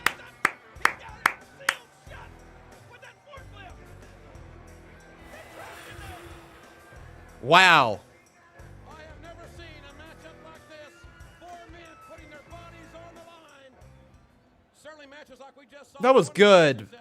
This is the highest grossing event in the history of Boston, Massachusetts, ladies and gentlemen. And we thank all the fans here for that. Did I just say Cactus Jack and Mick Foley? Yes, I did. Yes, I did, guys. Once again, one more time. I'm so sorry that I misspoke. You guys know who I'm talking about. Talking about Cactus Jack and Chainsaw Charlie becoming the new tag team champions. Terry Funk and Cactus Jack.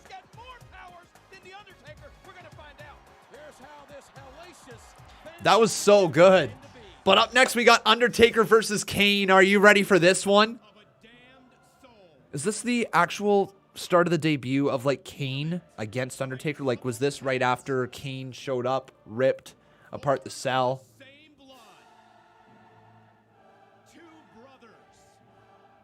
Like, is this the first meeting of Kane and Undertaker?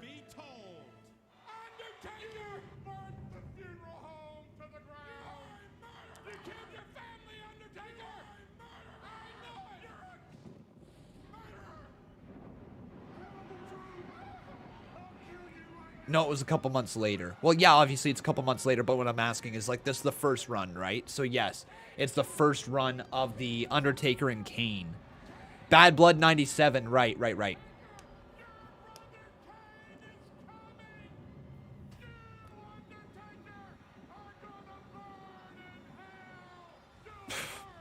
Talk about a good Mania build. Talk about a really good Mania build for Undertaker versus Kane, brother v brother.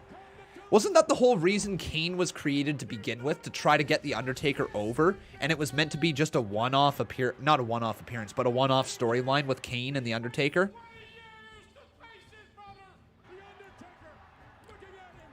I'm glad to be able to have so many of you enjoying your time here in these live streams. I love doing them as well. Love being able to just talk wrestling with you.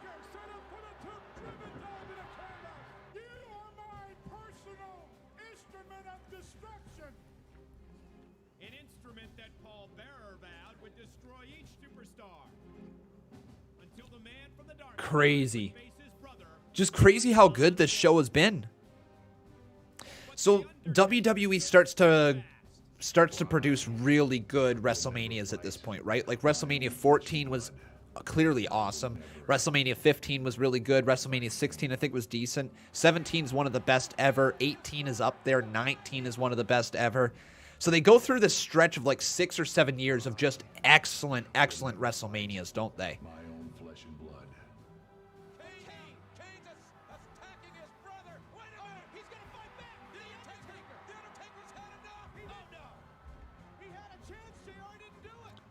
I should watch the episode of Raw when WWE buys WCW. Potentially in the future, my friend. Isaiah Perez says, Conman, never quit YouTube because I love watching you. Well, hopefully I'm never going to have to quit YouTube, or at least never quit producing content. That's my hope, that I'll still be able to produce content for the rest of my life. In some way, shape, or form.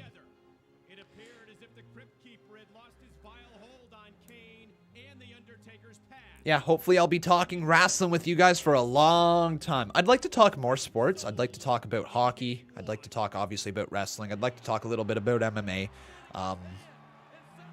I don't know football or baseball all that well to be able to talk about it, or basketball. But if the future ever brings what I'd like for it to bring, hopefully I'll have other people that I can converse with in a podcast setting where we'll have multiple people talking about different types of sports on some sort of network together where you guys can watch along with us, have news, all that stuff. I really hope so, that is the direction that I'm heading in some way, shape, or form. Either heading in that direction or heading into a direction of being an actual commentator for a wrestling promotion. Both of those directions are places that I'd like to go with my career.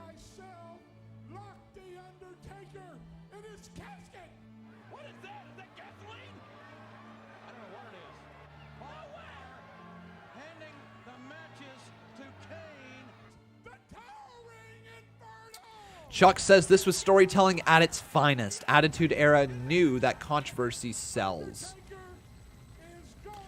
The thing was, they definitely found the way to be controversial in the time. And that's the biggest deal, right? Figuring out how to be controversial in the time without stepping too far over those lines. WWE stepped over those lines a few times back in the day. And when they stepped over those lines, you know, it was very uncomfortable. I really wish WWE could figure out what is considered controversial today that is within the realms of WWE stuff. I do believe nowadays there's way too many people who get offended at absolutely everything. So you almost wouldn't be able to do that with WWE nowadays, because fans would take to Twitter and they would bitch and moan about absolutely everything being distasteful and everything. And like, I'm definitely a part of that. I've said things like that, you know, this is wrong, this is distasteful, this doesn't belong in 2021, all this stuff, right? So it's obviously difficult to be controversial when you have assholes like myself criticizing every single thing you do on your TV screen. So I get it. It's got to be difficult, but I'm sure they could figure it out if they really wanted to. Ross Blocks is asking, says, when will I bring back the What podcast? I don't know, man. I don't know. I found out better ways to put my time into things, right? We've brought in the Valheim series. We've brought in the Minecraft series. We're going to be moving NXT to Tuesdays once it does switch there. We have moved the pre-shows to Fridays now. The CMU has taken a lot more time to produce. Yeah, there's just a lot of stuff on this channel, and I don't really know if I have too much more time to divert to other projects. For me, it's difficult because this is a podcast, if you really look at it. Oh, Pete Rose. There's Pete Rose. All right.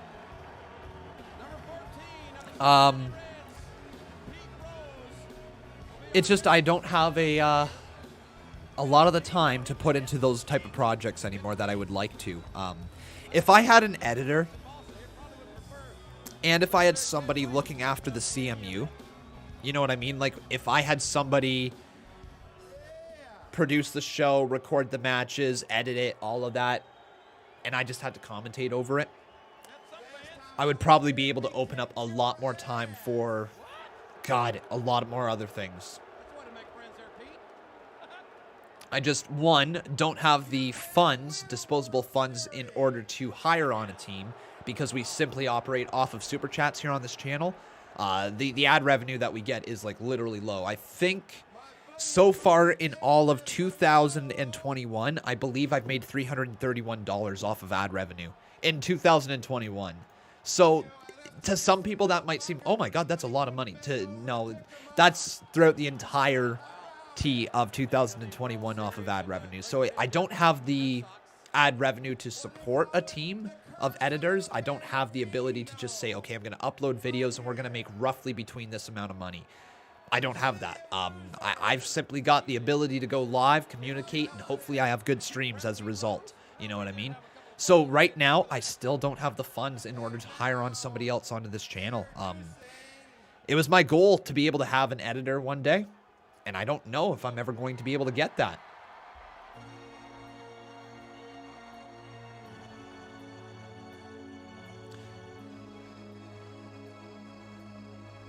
Ready for Kane?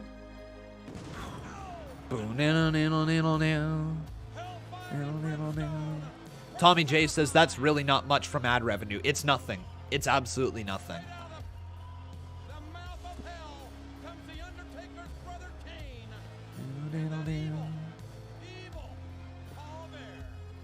And Homie Cow says, wait, I just realized, Con, Roman Reigns has seen your Twitter on camera. Watch the Roman Reigns goes undercover on social media. Yeah, I saw that as well. It was kind of neat. Somebody asked me a question, and it happened to have @Conman167 in it. Yeah. Tommy J says, just keep doing what you're doing and you will get there. Dude, thank you. That means a lot. Thank you, man.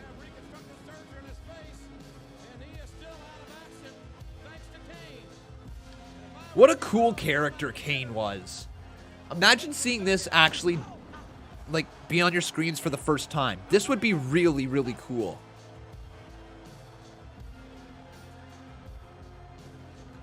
Kane staring right at Pete Rose.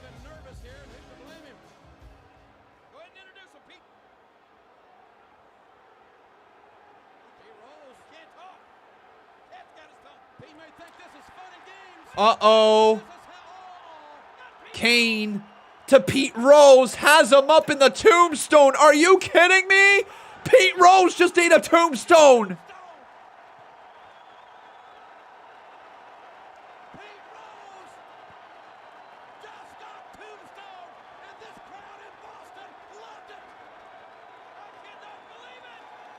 Wow.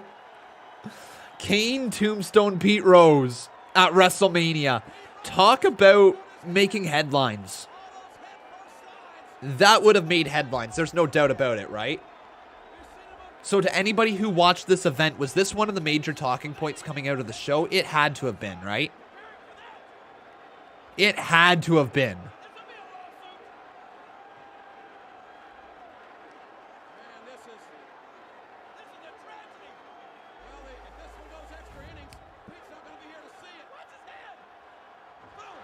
Oh, God. Dropped him so quick.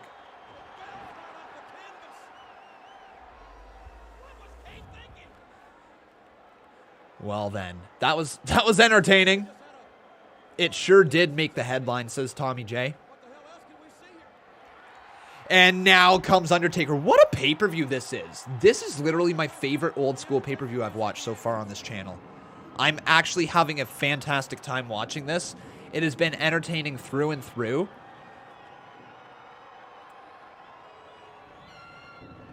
This is one of my favorite WrestleManias I've ever watched. Seriously. No way. Do they?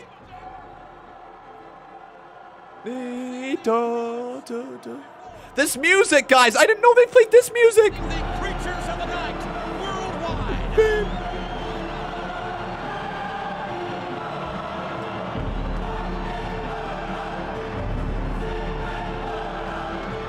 JR, this is not fair to Kane. Look at this. Holy crap. That's so epic. This is so epic. Why is this so epic?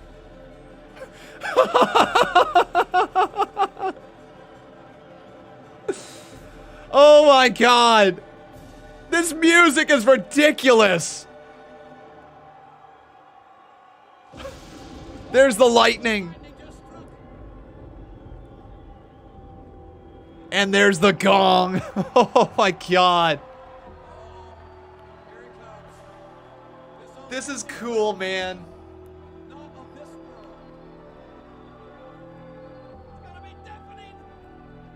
Why was that music so, like, epic? Beep, ba, boo, boo. Beep, ba, boo, boo. Beep, ba, boo, boo. Ba, boo, boo, boo. Beep, ba, boo, boo. Beep, ba, boo, boo.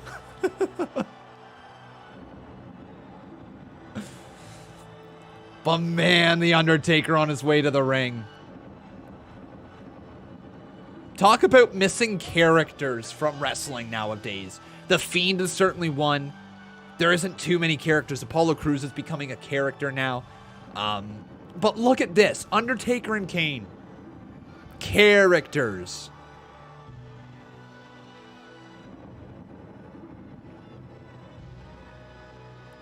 Iconic characters. You know what's crazy to think, guys? Let's say, so if we go back 20 years ago, this is when this was all happening, right? 20 years ago in 2000s kind of area, maybe a little bit longer, 25 years ago. So let's say if we fast forward 25 years from now, what people are we watching right now that will literally go down in history of being characters, like iconic characters that will be remembered forever? You got to think probably this current run of Roman Reigns will be remembered for a long time. The head of the table, that's going to be something that sticks with his character for a long time.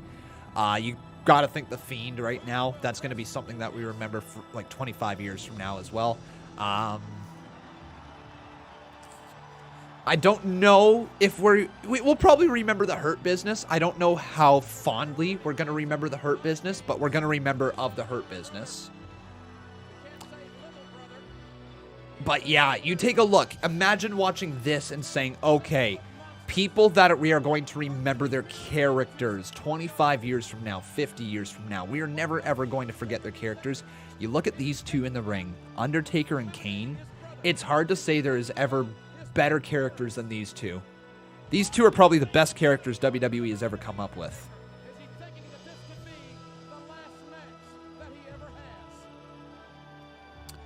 Oh, King of Fate. It's called,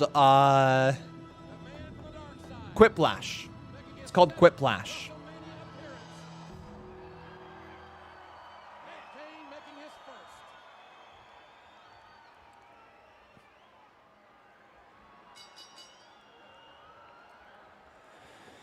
Here we go.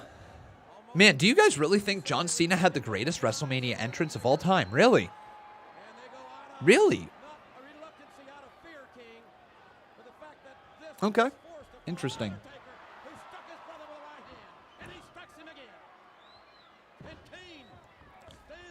When did I play Quiplash? Long time ago. Will we ever play again? Once again, kind of reiterating the whole situation with like the What podcast and stuff. I've just got better ways to spend my time. I've literally got better ways that I can put time into this channel, that content that I can create, you know, live streams that I can go live with. There's so many better uses of my time than just going live with something like Quiplash. You know what I mean? I'm a busy guy, unfortunately. I miss the days where I wasn't a busy guy. Man, so like early days of this channel when I was just not early days like Minecraft, but early days of the wrestling channel. I remember when we would go live with Monday Night Raw, Tuesday Night SmackDown, Wednesday Night NXT, and we'd go live with like Thursday with Hold the Rope, and that was it. We might have a pay-per-view on the Sunday, but that was it. That was my work schedule throughout the week. And granted, you know, I was still kind of, I was not an adult, a legitimate adult. I was living in a basement apartment where rent was cheap as hell, and I could kind of get by working only that many days. But then I started realizing I could grow the channel in different ways and all that, and I put more work into it. But yeah, miss those days where, you know, Thursday at like 4:30 p.m. I'd be done with Hold the Rope, and I'd say, all right, guys, we'll see you next Monday, and then head off, and I'd have Thursday night, Friday, Saturday, Sunday, and then back on Monday. Like, it was usually, for a little bit of a stretch there, I had just the most relaxing work schedule of my life. And then, of course, Conman decided to go balls to the wall and try to work his ass off and try to become a better YouTuber. But, you know, that's neither here nor there. Also, can I say this? It's messed up. It is so messed up that when I had a work schedule like that, where I was, like, not working all that often, where I was only live Monday Night Raw, Tuesday Night SmackDown, Wednesday Night NXT, Thursday Hold the Rope, when I was only live for that, I was getting more views than I get now. I was getting more subscribers than I was getting now. Like, literally, I was getting more everything except for revenue. Now, obviously, I work my ass off because it's my full-time job and I have to make that revenue. But also, it makes no sense. How are my views lower? Freaking YouTube, man. That's the algorithm for you. Here comes Kane, though. Up to the top rope. And there's a shot to the back of the neck. Yeah, like 2017, 2018, my views were off the charts. Huge. Jacob Toon, how you doing, man? Good to see ya. Hopefully you're doing well. He says RVD is rumored to go into the Hall of Fame this year. Well then, wonder if he brings Katie Forbes.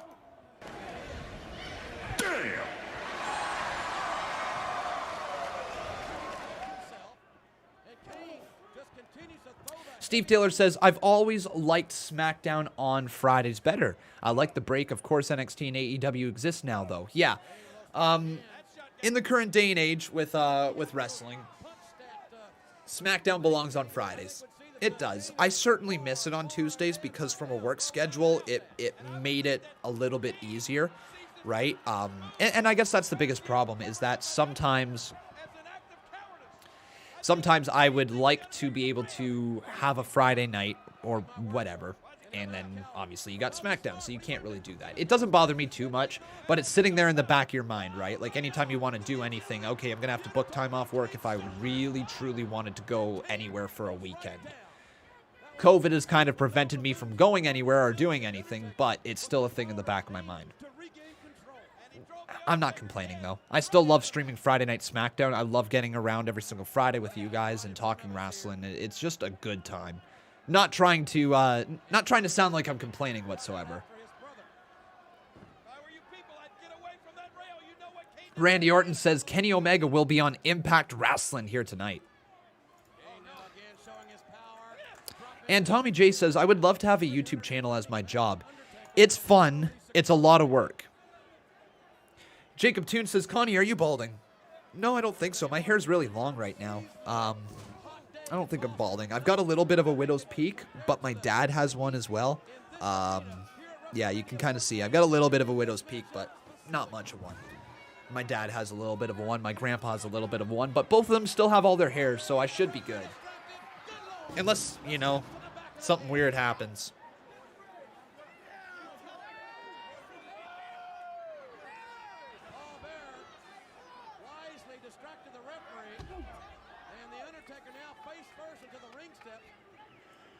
All right, so let's roll this 14 bomb. Thank you, Chuck. That is incredibly kind of you. Incredibly kind.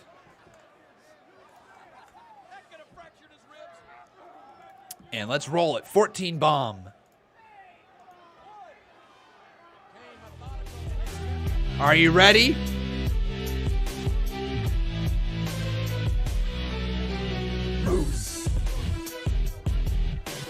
Moose.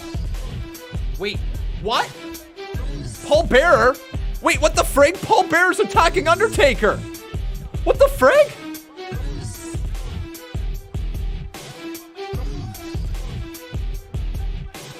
Moose. Moose. Moose. I think PPL expect Mania to be where 5-star matches take place. But really it's the culmination of great stories with great builds. Chuck, you nailed it.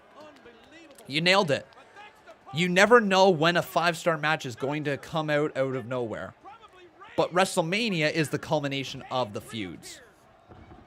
You're right, man. You're right. It's not necessarily the 5-star matches. It is the culmination of feuds. You're absolutely right.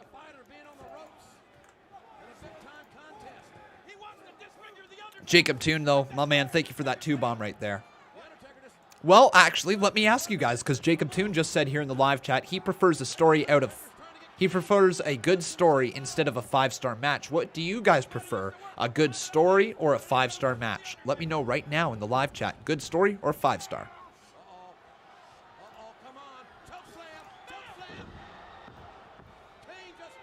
Hey, Caleb Willis, how you doing? Oh, Undertaker lifted up. All right.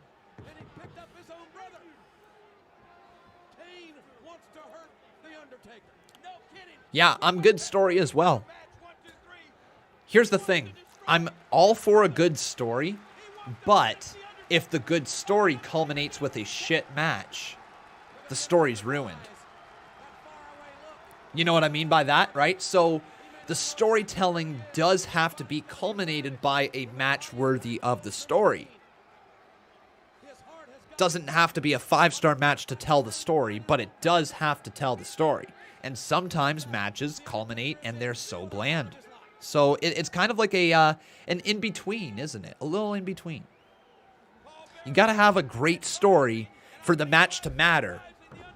But you can have a great match without the story. But that match might not mean as much unless the story is hyped up before it. You know what I mean? So, like, yeah, you can have a great match, but the match itself most likely won't reach 5 stars without the story being able to get it to 5 stars, to get people to care enough about it. Yeah. You need a little bit of both. You need a little bit of both, don't you? Good story over 5-star for sure, but I'd be completely taken out of a good story if the match sucked.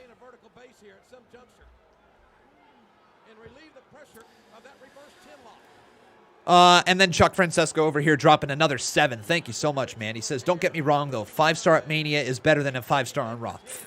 1,000% agree. Left to the body, and a right to the ribs, and another left, and another right. The Undertaker hits Kane with all his guns. Man, Undertaker firing away on Kane right here. Oh. And a clothesline from Kane knocks down the dead man.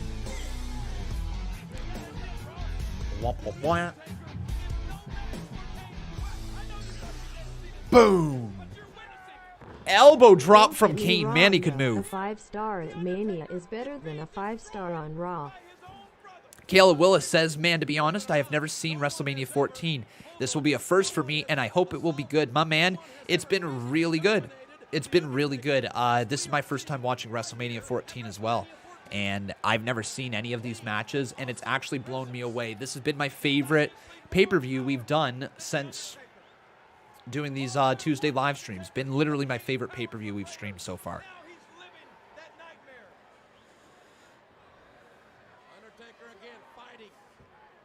Steve Taylor says, it kind of reminds me of all those great matches we were seeing on Raw for a while in 2019, like the 1 or 2 hour Iron Man matches. Did we have a 2-hour Iron Man match? I don't think we did. Just 1 hour.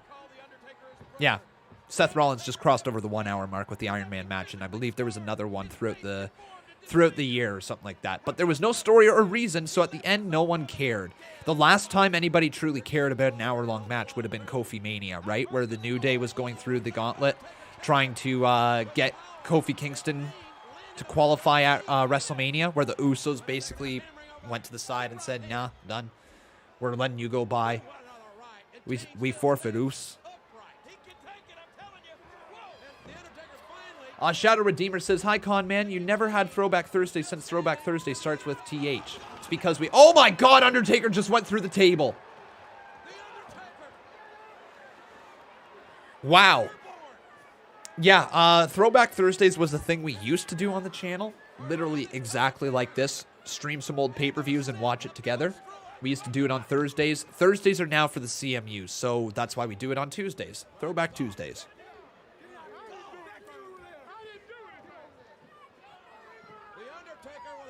You mean Seth in the Gauntlet match in 2018. That was good. Did I say Iron Man match? Totally meant Gauntlet match when I was talking about the New Day. I know I said Iron Man. My bad, guys. Totally misspoke there. I was talking about a Gauntlet match. Yeah, the New Day Gauntlet match. And Seth had a Gauntlet match as well. No doubt about it. Yeah, sorry, guys. I misspoke. I said Iron Man match, and I was really trying to reference Gauntlet. That's on me. I confused you.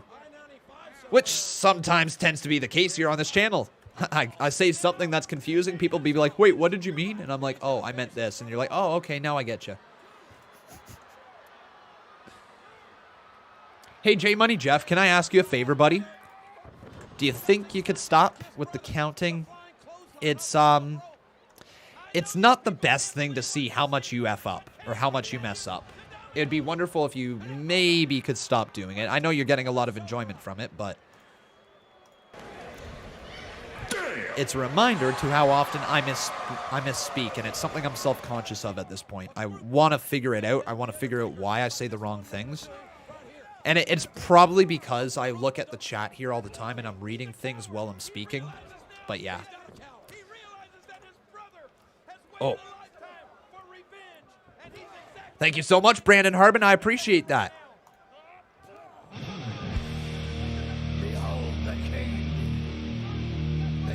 I mean, the Lucha Strikes are one thing. It's another thing to see the number right there. He was counting up to 62, right? And I'm sitting there saying, like, God, 62 times.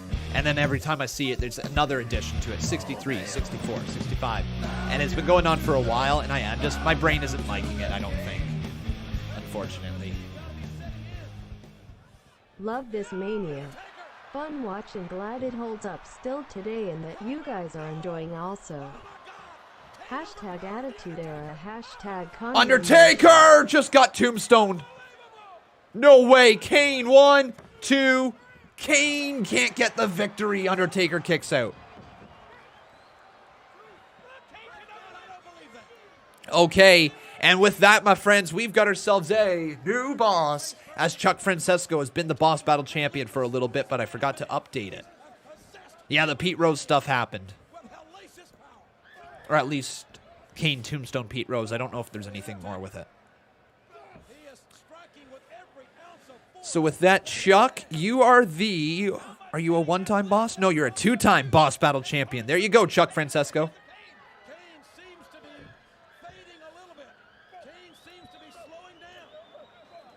And then Jason Barker over here with a 5-bomb. Thank you, man. Undertaker off the ropes. Big clothesline knocks down Kane. But yeah, Brandon Harbin, it really has been enjoyable today. Really has.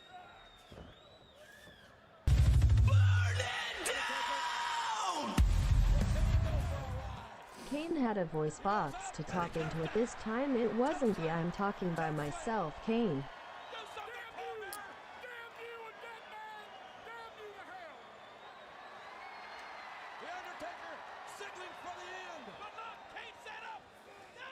Kane up into another tombstone delivered. Man, those tombstones were really dangerous back then. 2, Kane kicks out. How? How the hell did Kane just kick out? Undertaker leg drop delivered. Kane just sat up. Kane just sat up into a tombstone again. No way! Kane tombstone from Undertaker. 1, 2, 3 kick out by Kane again. He's a monster, JR. Hold on, Paul. Hold on, Paul. You can't have a heart attack because he doesn't have a heart. Kane kicked out again. He cannot believe it. Holy crap.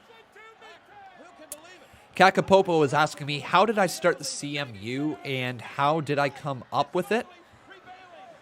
It was a progression of events.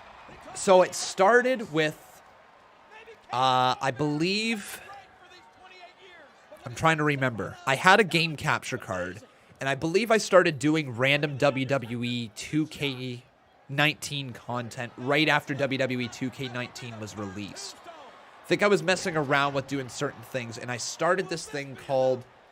No, actually, that's not accurate. I had something that even... It's over. Kane loses. He even kicked out there at the very end. Wow, Undertaker wins. Kane still got his shoulder up right after the 3 count, though. Incredible. Great match. So, actually, there was something that that began before WWE 2K19. I want to say it was either 2K17 or 2K18. I can't remember. But, Paul Bearer just stomping on Undertaker. But I started this thing called the Patreon series for the Con Man Patreon series. And basically anybody who was like a Patreon supporter got a character inside of the series. And I would make some videos and upload it over on Patreon. Then like a week later, I'd upload it here on the channel or something like that. That's kind of where this idea began. Then that folded very quickly. I wasn't able to keep up with it. It wasn't that entertaining. It wasn't that good. I realized that there was issues with it, and I was like, okay, so let's scrap that. Now let's make a series where we have all the moderators and members and certain donators and things like that on this series. So we began that, created the CMU. Then our Elgato capture card broke. Shell, who was an amazing supporter of the channel back in the day, she ended up purchasing a new capture card for this channel and insisted that I try to go live with WWE 2K content, sort of deal. And so at that point, I worked on creating the WWE 2K CMU. We created Monday Night Con and Wednesday Night Bob. It was going to be a twice-a-week show. That's actually a lie. We were going live every single day first. I forgot about that. We went live every single day, 5 days a week, I should say, just producing this content, throwing it out there, and then we turned it into Monday Night Con and Wednesday Night Bob. Unedited, completely unedited. But we turned it into Monday Night Con, Wednesday Night Bob. Then we added in a thing called CMU Dark. And once I added in CMU Dark and I started messing around with pre-recording the series, I realized right then and there... Oh, Undertaker sits up. I realized right then and there that pre-recorded was the way to go. And so I tried moving the CMU to completely be pre-recorded. And that was a little bit too much work. So we dropped it down from 3 shows a week to 1. And that's where the CMU came from. So it's a long story to get here. A lot of trial and error, what worked, what didn't work. But we got to the point where the CMU is a once-a-week show, and it's been the best move we could have possibly done for it. Because without moving it to once a week, our pay-per-views would have... No, our weekly shows wouldn't have been as good. I would have been burnt out. The pay-per-views wouldn't have been as good. It just all wouldn't be as good. There's a reason we moved away from it. And now we're at the CMU where it really, truly is, in my opinion, an integral part of this channel. What a match, though, guys, between Undertaker and Kane. Undertaker obviously wins because it's WrestleMania, but Kane looked like a beast on his way out.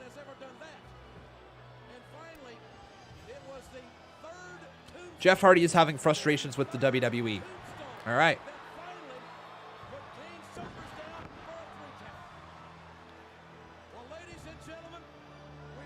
I remember you got frustrated and you moved it from 2 shows to 1. I hit the back end when it was 2. Yeah, I don't know if frustrated is the word for it. I was more so burnt out with it.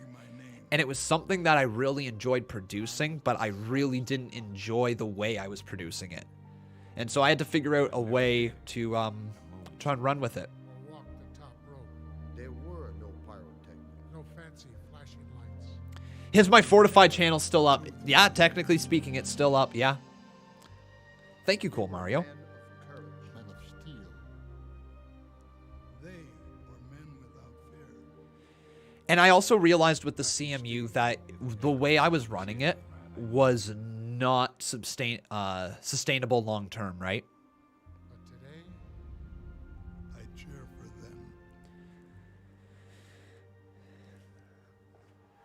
If it was sustainable, I would have continued running it twice a week, 3 times a week. But first of all, I noticed the views were dying down on it and they weren't going up. And that's not good, right?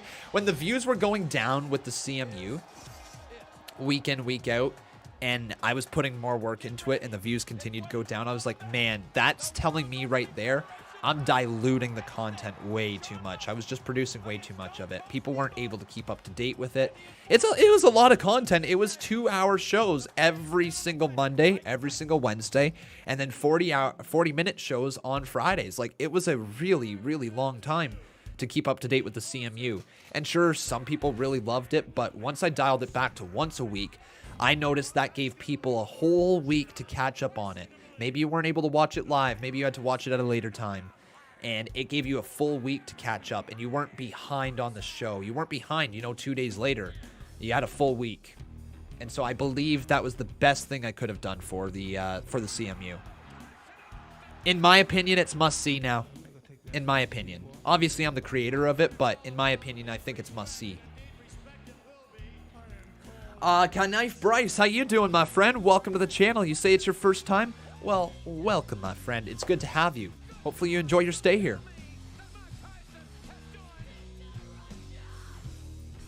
Are you ready for D-Generation X? A bunch of degenerates? Impartial enforcer. Fair, you better get with the program, man.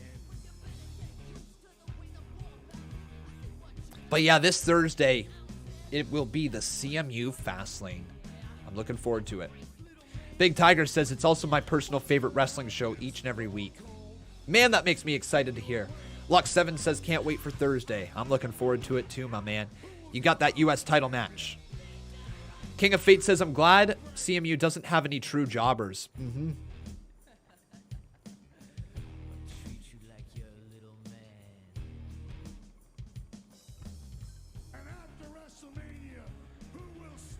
It's a shame Shawn is hurt here. This match would have been great. A great one had he been able to song thing. Anyways, yeah, I don't know if this match is good or not. It's my first time seeing it, so I will find out here. Will Khan leak another CMU main event? You guys already know it. Shane the Gamer versus Hunter Hand for the WWE title. You already know the main event. It's going to be a big one, guys. Can Shane the Gamer replicate history? Can Shane the Gamer screw up the path to WrestleMania? The path to Con Mania for Hunter Hand? We'll find out this Thursday.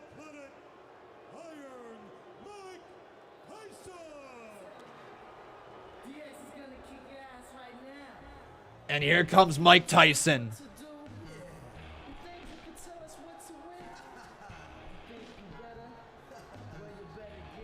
Mike Tyson coming out, rocking the X's like this. He looks so funny when he does the X's, doesn't he? He looks so funny. Looks so funny when he's doing those X's. Oh, right. I just remembered how this ends. I forgot how this ended. Well, there he is, JR. The baddest man on the planet. Iron Mike Tyson looks in great shape, too. Youngest man to ever wear the heavyweight championship. Hey, Mika. How you doing? I hope I pronounced your name correctly. I know I screwed it up yesterday. Legit can't remember what the actual pronunciation is, though. So, hopefully I got it right.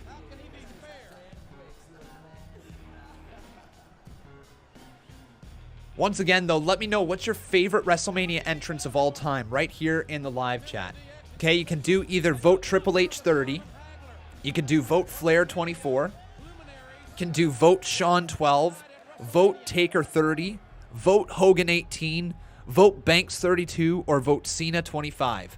Here comes Stone Cold.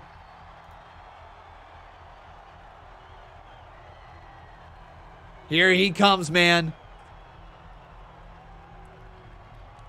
Is this Stone Cold before the broken neck? Yeah, is this Stone Cold before the broken neck?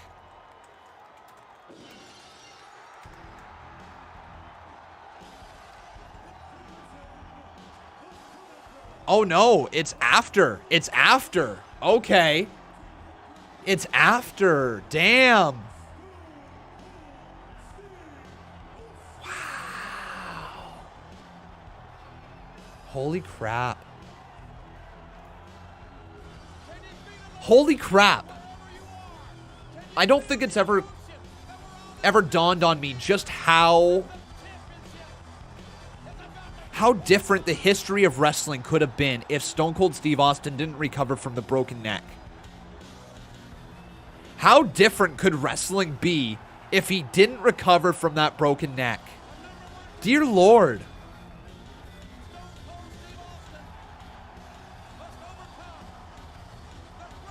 Woo.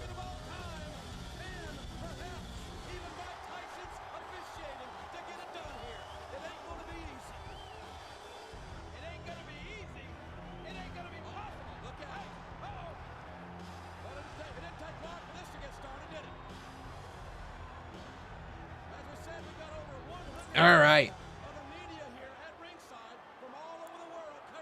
Jason Barker says, imagine how wrestling would have been if he never broke his neck. Like, I bet he'd still be wrestling right now. Fair. Brandon Harbin says, that really elevated him more, though, because he got even more over. Stunning McMahon, Ross, King, and Sarge. Fair enough. Hey, Jalen Jackson, how you doing? What? Triple H just flipped off the camera. Screw you, Trips.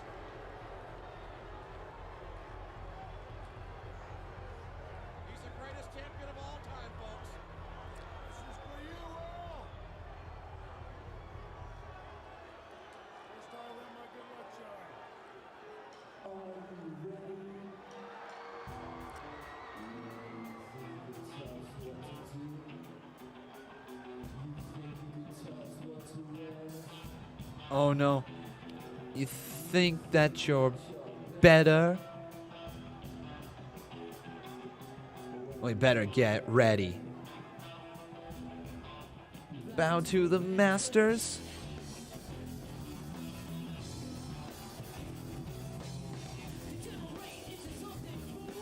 All right, and there's the live band for Shawn Michaels and Triple H. Here they come, D-Generation X. Things all right, you know?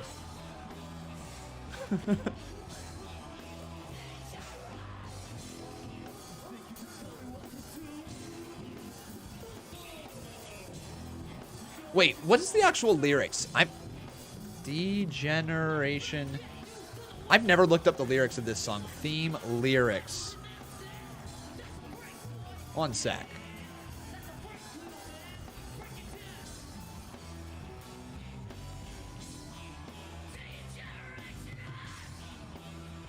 You know what, guys? I have learned something brand new that is actually going to be so embarrassing to admit out loud right here.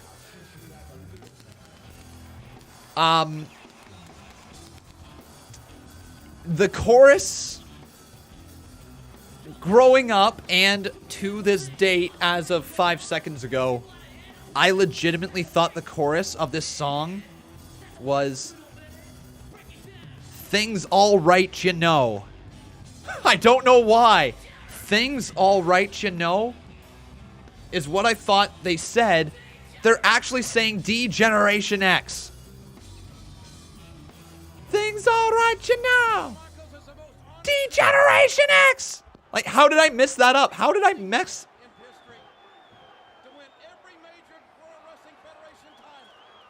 He's been the champion 3 times. Tag champ 3 times. Intercontinental champion 3 times. And the European champ. And listen to this champ here in Boston.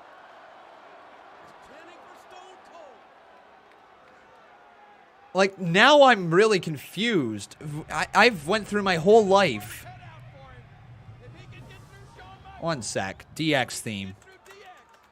If he can get through Mike Tyson, he deserves to be the champion. I just don't think he can do it. Nobody has ever outperformed Shawn Michaels in a big match situation. And folks, it don't get no bigger than this. This is Are you ready? It's what's away. Get ready.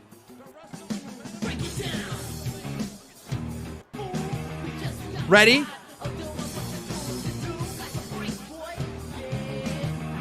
I used to think it said this. Ready? Things all right, you know. Things all right, yeah. That's what I thought it was. Literally, that's what I thought it was.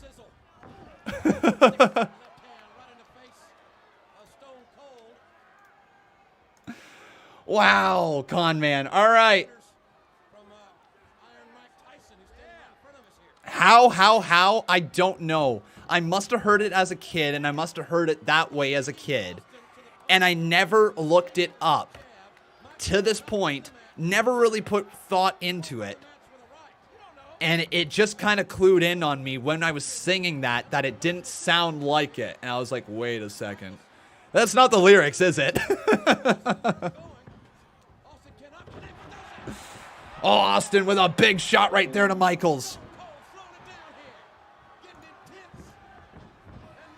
Well, things all right, you know. Oh, Michaels' bare ass is showing. Dear Lord. Michaels gets his ass kicked. Oh, my God. Austin just kicking away the exposed bum of Shawn. What the frig, Shawn? Oh, no.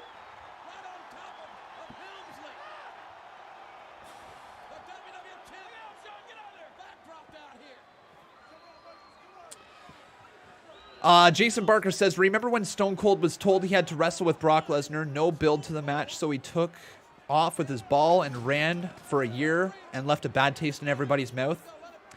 Unfortunately, I know I've heard of that story. I don't know the feelings that fans had during that time because it's not a story I'm too familiar with. I have heard about it. I do know Stone Cold took his ball and went home.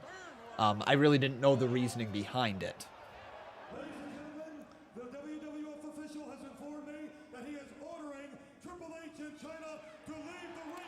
Oh, Triple H and China kicked out from ringside.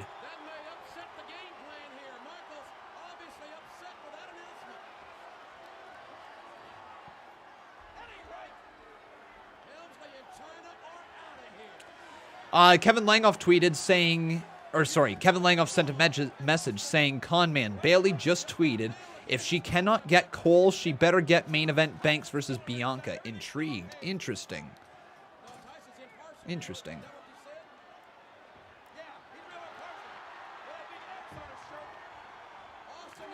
Oh, Austin just sends Triple H right there into the drum set, but Shawn Michaels takes him out. Yeah, Triple H and China have been kicked out here from ringside. So let's check Bayley's tweet. All right. Symbol right there. Is this a no DQ match?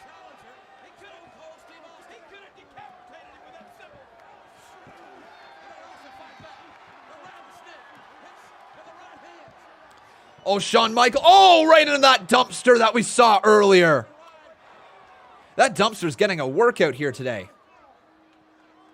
No, it's not no DQ. Then how did he get to use all this stuff here at ringside?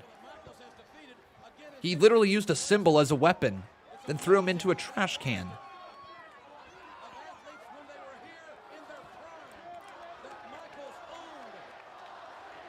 Why is there no count going? Okay, no. There's got to be something more to this match. Is there, like, no countouts, no disqualifications? Like, what is going on here? Why is the referee not counting? Is this referee's discretion? He doesn't want the match to end via countout? Like, what's going on here? Oh, Shawn gets caught by Stone Cold. Stone Cold with a right hand. Another right hand from Stone Cold. Oh, Shawn hit so hard. Oh, my God.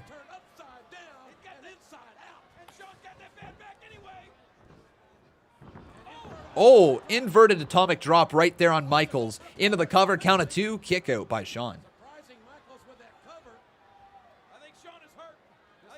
It's not a DQ, but the officials let things go more. They were hardly ever countouts. Weird. All right. Ref didn't enforce the rules too much back then during the main events. Fair. I don't like it, though. Can I just say that? It takes me out of the match. I never, ever, ever, ever, ever like having to ask the question, what are the rules to the match I'm watching? Never. It should be told. It should be straightforward right from the get-go. It's a reason why there's no disqualifications. It's a reason why there's no countouts or things like that in actual certain matches.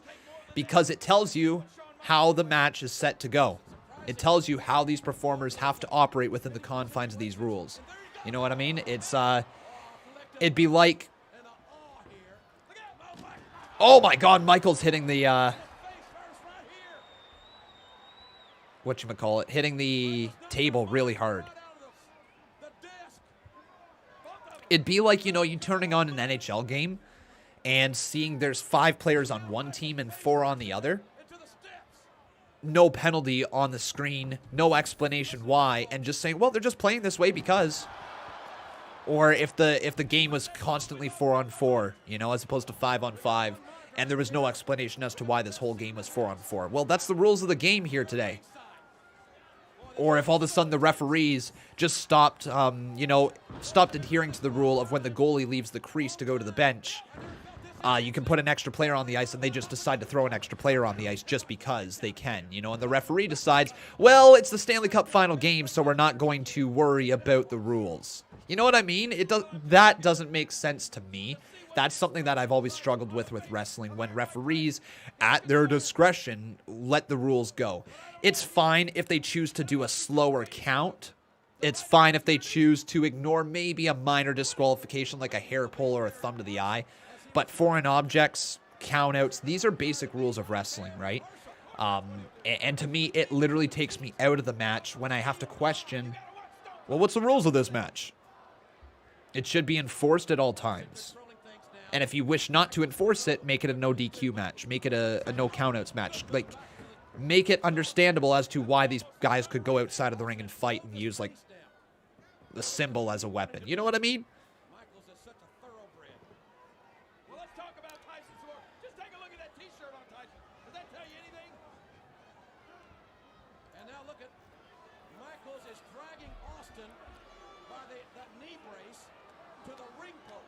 Chuck Francesco says, if I could explain, Tyson brought in people who didn't know jack about wrestling, so to retain the new audience, explaining all these rules to them would be a lot to ask back then. Different times, Con.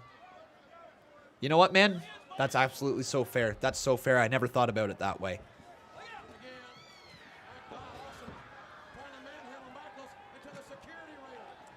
Daz A says, that is how the Attitude Era worked. When the Attitude Era finished, they announced that countouts and rules would be enforced a lot more. Oh, well, all right then. See, legitimately, then I didn't know that. So I guess that's why the business evolved, right? To try to make more sense. Michaels with the bell.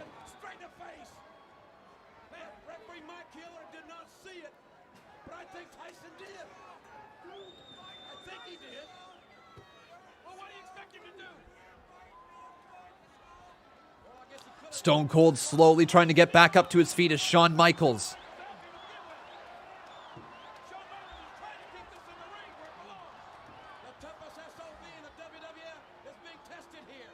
Shawn now sends Stone Cold back inside the ring. And now Shawn.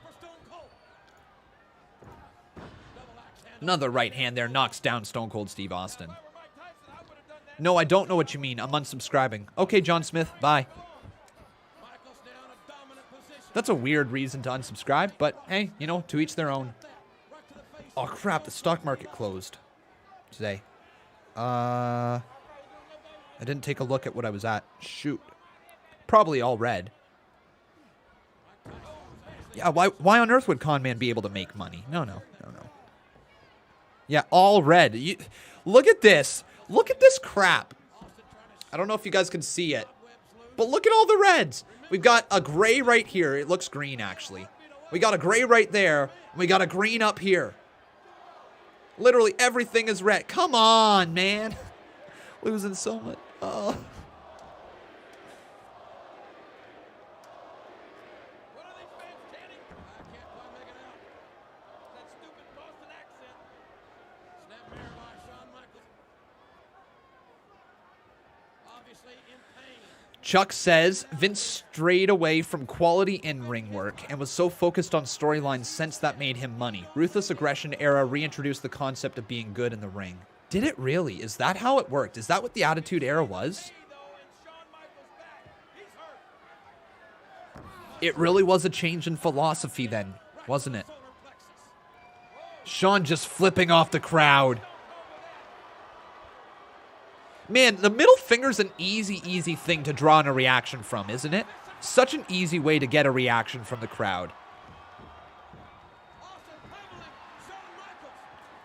Now Shawn just gets sent over the top rope and down to the outside of the ring. Big Tiger says don't invest in the stock market. No, you should be doing something with your money. Any day that your money sits in your bank account, it is worth less than it is the next day. Wait, no, I worded that so wrong. I'm so confusing. I apologize. Let me try that again. Anytime that you have money sitting in your bank account, it loses value. Just straight up. Banks do not keep up with inflation rates. Banks do not keep up with the rise of the economy and the livable wage and all that stuff. You know what I mean? The cost of living, I should say. So anytime that you put money into your bank account and just let it sit there, it actually loses money in the long term. So if you aren't investing and you aren't making 2.5% or more with your money, you're actually losing money in the grand scheme of things. So investing in the stock market, if you know what you're doing and you do your research and you do your due diligence, is actually the right call. Uh-oh. Big shot right there. Yeah, single stocks is risky. Yes, for sure. Single stocks is risky. ETFs is the better way to go for long-term growth. Big Tiger, I don't think we're going to be able to have a good conversation here, my man, about this. You're telling me how to invest my money. I'll let you know right now. I'm doing my due diligence when it comes to the stock market. It's just a red day today.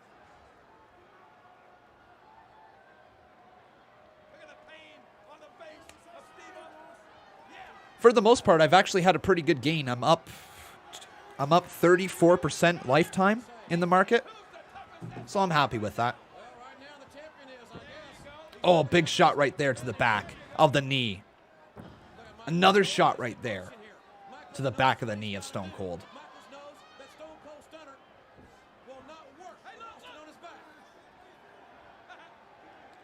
Con, how funny was it when Kofi Kingston flipped off Samoa Joe? It was funny, man.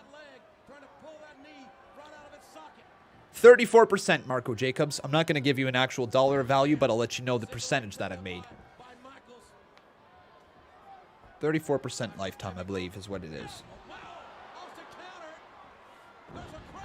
Oh, into the cover. Count of two. Kick out.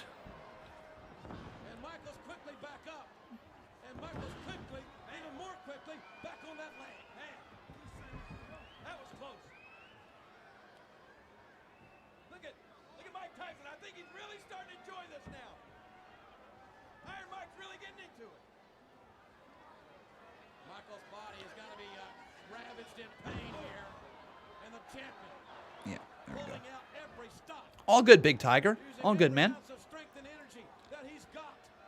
Oh, so WrestleMania 15 is next week, right? Yes, next week, WrestleMania 15 right here.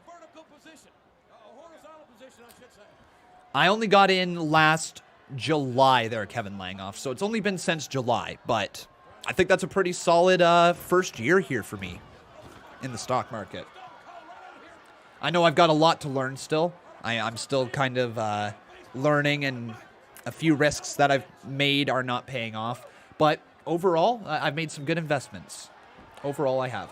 Oh, Stone Cold sent back in the ring by Mike Tyson.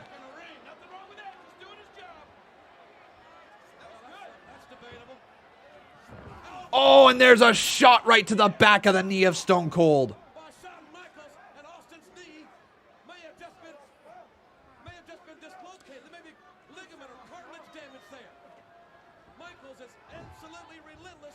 Now Shawn looking to work on that injured knee of Stone Cold. Stone Cold Steve Austin trying to Mania 15 isn't as good, but this is as good as this, but it's a fun watch. Well, good to know. All right, I'm looking forward to it next week, guys. WrestleMania 15 on our march to Mania. Shawn using the ropes. Tyson can see it.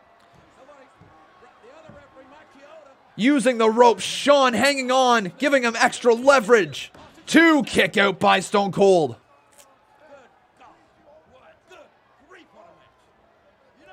Referee asking, did you hold the ropes? And he's like, no, I didn't. Now he's holding onto the ropes. Extra leverage, man.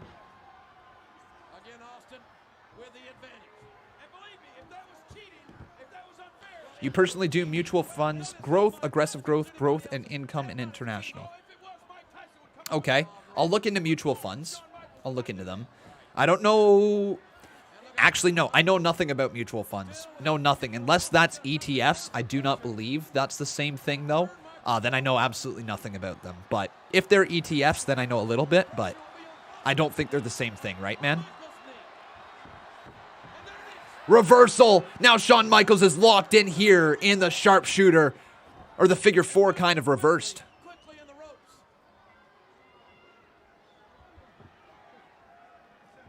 Both men have got to be just absolutely. I mean, Have I heard of NFTs? No. What are those? gotta be hurt like hell. Uh-oh. Stone Cold, the round stick with a right hand. And now Austin catapulting Michaels. Shawn Michaels. Kick out. So you can't trade as often as ETFs. That's the basic difference. Okay, so you buy in and then there's interesting. So you'd buy the stock, but you wouldn't be able to trade them as often. So like, do you have to have a certain amount of days waited before you could sell off on them? That is kind of, I'm going to have to look into them. I'm going to write that down, mutual funds, to look into. Keep the pressure on. Keep the pressure. Austin may be the toughest SOB. Oh no, referee is down. Referee Michinoku. Oh no, Stone Cold working Shawn Michaels right into the referee. Getting a face first of that ass. The referee Michinoku. I don't know what I just said there. A face full of that ass is what I tried to say. I said face first of that ass. That doesn't make sense. Into the top turnbuckle. Now it's Austin with right hand. Non-fungible token. No idea what that is. The champion in trouble. Now the top. Oh, Shawn right there into the corner. Michaels now slammed into the corner again by Austin. Hammered from pillar to Stone Cold kick to the midsection over and over and over again. Stomping a mud hole into him. Mike Tyson has got to do something now. He needs to get in the ring. Michaels hit with a back body drop. Stone Cold kind of killing him. Back of Shawn Michaels. My God, this whole match is a testament to Michaels' intestinal fortitude. And Stone Cold Steve Austin competing on one leg and Michaels with that forearm. We don't have a referee. We don't have any ref in the ring.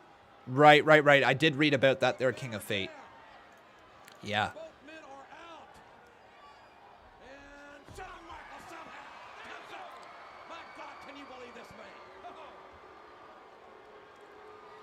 Oh, so it happens after the market closes. Okay, so you have to sell, if you're selling off on it, you got to wait through the whole day, and then the order is filed at the end of the day for mutual funds. Interesting. Okay, so you have to go through a full day, so you can't just kind of get in and get out and do minor gains and minor losses. You know what I mean? Right? Something like that? Am I on track with it there, Kevin? Right into the heart of the rattlesnake. Nice elbow drop there from Shawn Michaels, knocking down Stone Cold with the elbow drop. Discovery. But there's no ref. Michaels may be tuning up the band for some sweet chin music, King. He brought his own band. Yes. Hey, Goat God, how you doing, man? Michaels getting that ready. Waiting for the sweet chin music. Tuning up the band. 5, 6, 7. Here comes Michaels. Went for the sweet chin music. Missed it. Stunner. Reversal there. Michaels countered off that one. Countered again. Stunner. 1, 2, 3. Oh my God. Tyson counted for Austin. Damn. Stone Cold is the new champion.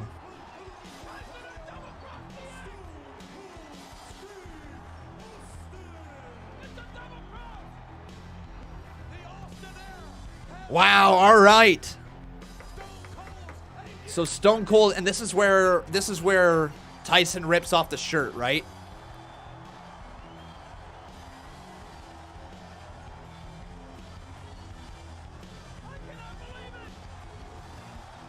He's gonna rip off the shirt to show Stone Cold Austin 316.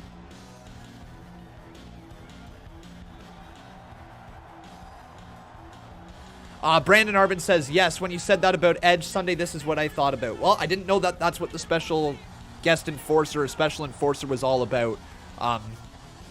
They've done it in the past, so I had no reason to be mad about the Edge thing. I had no idea that that had happened already before, but clearly it had. Oh, wait. Austin. He's got an Austin 316 shirt. Throws it to him. Put it on, he says. Put it on, he says. Oh, I thought he ripped off the shirt, but instead he just puts on the shirt.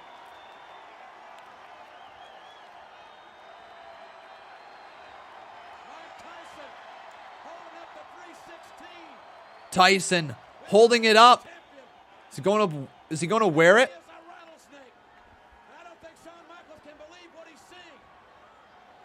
Shawn, what just happened? Shawn.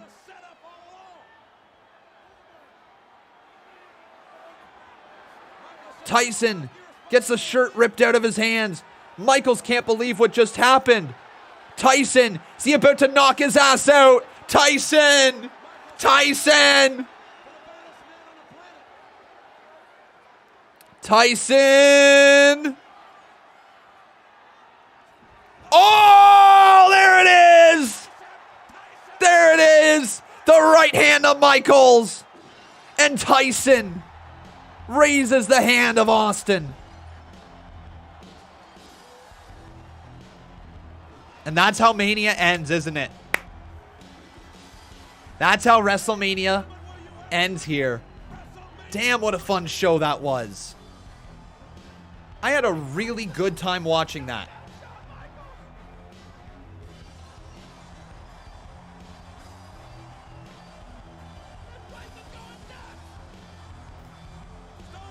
That was so cool. That was such a good WrestleMania.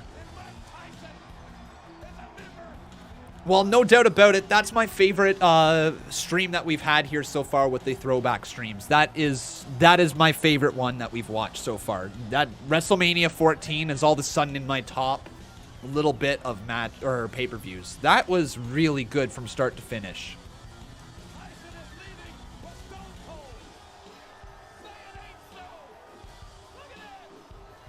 You can argue that this is where WWE started to really move forward against WCW. This was such an important moment in WWE history. Really an important moment.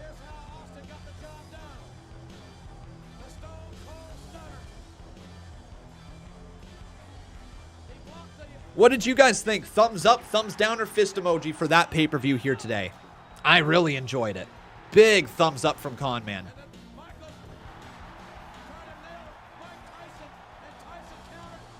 In 2 weeks' time, they beat WCW in the ratings for the first time since they overtook them. Wow.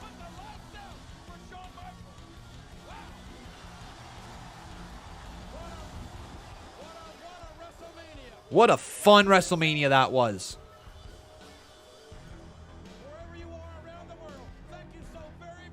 And is that? Nothing else here on the show? Yep, so long. And it is over. WrestleMania has been concluded. Ladies and gentlemen, thank you so very much for watching along with me here today. Wow, that was fun. So let's close this poll. Let's see what's the best WrestleMania entrance of all time according to you guys. It is John Cena, Mania 25, with 47% of you, 47.50% of you voting for John Cena, Mania 25. Wow. For the greatest WrestleMania entrance of all time. Very interesting. Very interesting. But ladies and gentlemen, that is going to bring us to the end of our show here today. I want to say thank you very much for watching along for the last almost 3 hours here. It was a lot of fun. Seriously, that pay-per-view might be the best WrestleMania I've seen in quite some time. In terms of, it certainly is at least the best old pay-per-view I've watched maybe ever. I don't know. I really, really enjoyed that. In terms of what we've watched on this channel so far, that's my favorite for old pay-per-views. But everybody, that is going to do it for us here today. I really hope you did enjoy the show. On your way out, do make sure you leave a like on this video. Also making sure you're subscribed to the channel. We are not live later today with Impact Wrestling, as I wish to remind you one more time that we are not going to be live with any Tuesday evening streams until NXT takes over on Tuesdays on the 13th of April. So on the 13th of April, we are back with Tuesday streams, but also the week before that, we'll be live with the Hall of Fame on the 6th. So only a couple more weeks here of no Tuesday evening streams, so I hope you guys can get through to that time. But yeah, everybody, we're going to be live tomorrow with Valheim. I hope me and the Botch guy are good to go. I'll be checking in on him and making sure that we're good to record that tomorrow. So that'll be live tomorrow morning at 1:30 p.m. Eastern Standard Time, just kind of like this stream here today. And then tomorrow night with NXT and AEW at 8 p.m. Eastern Standard Time. Thursday, we're live with the CMU. Friday, we're live with Minecraft and with SmackDown. So until then, everybody, take care. Have yourself a wonderful rest of your day. I'm Khan, and that was WrestleMania 14.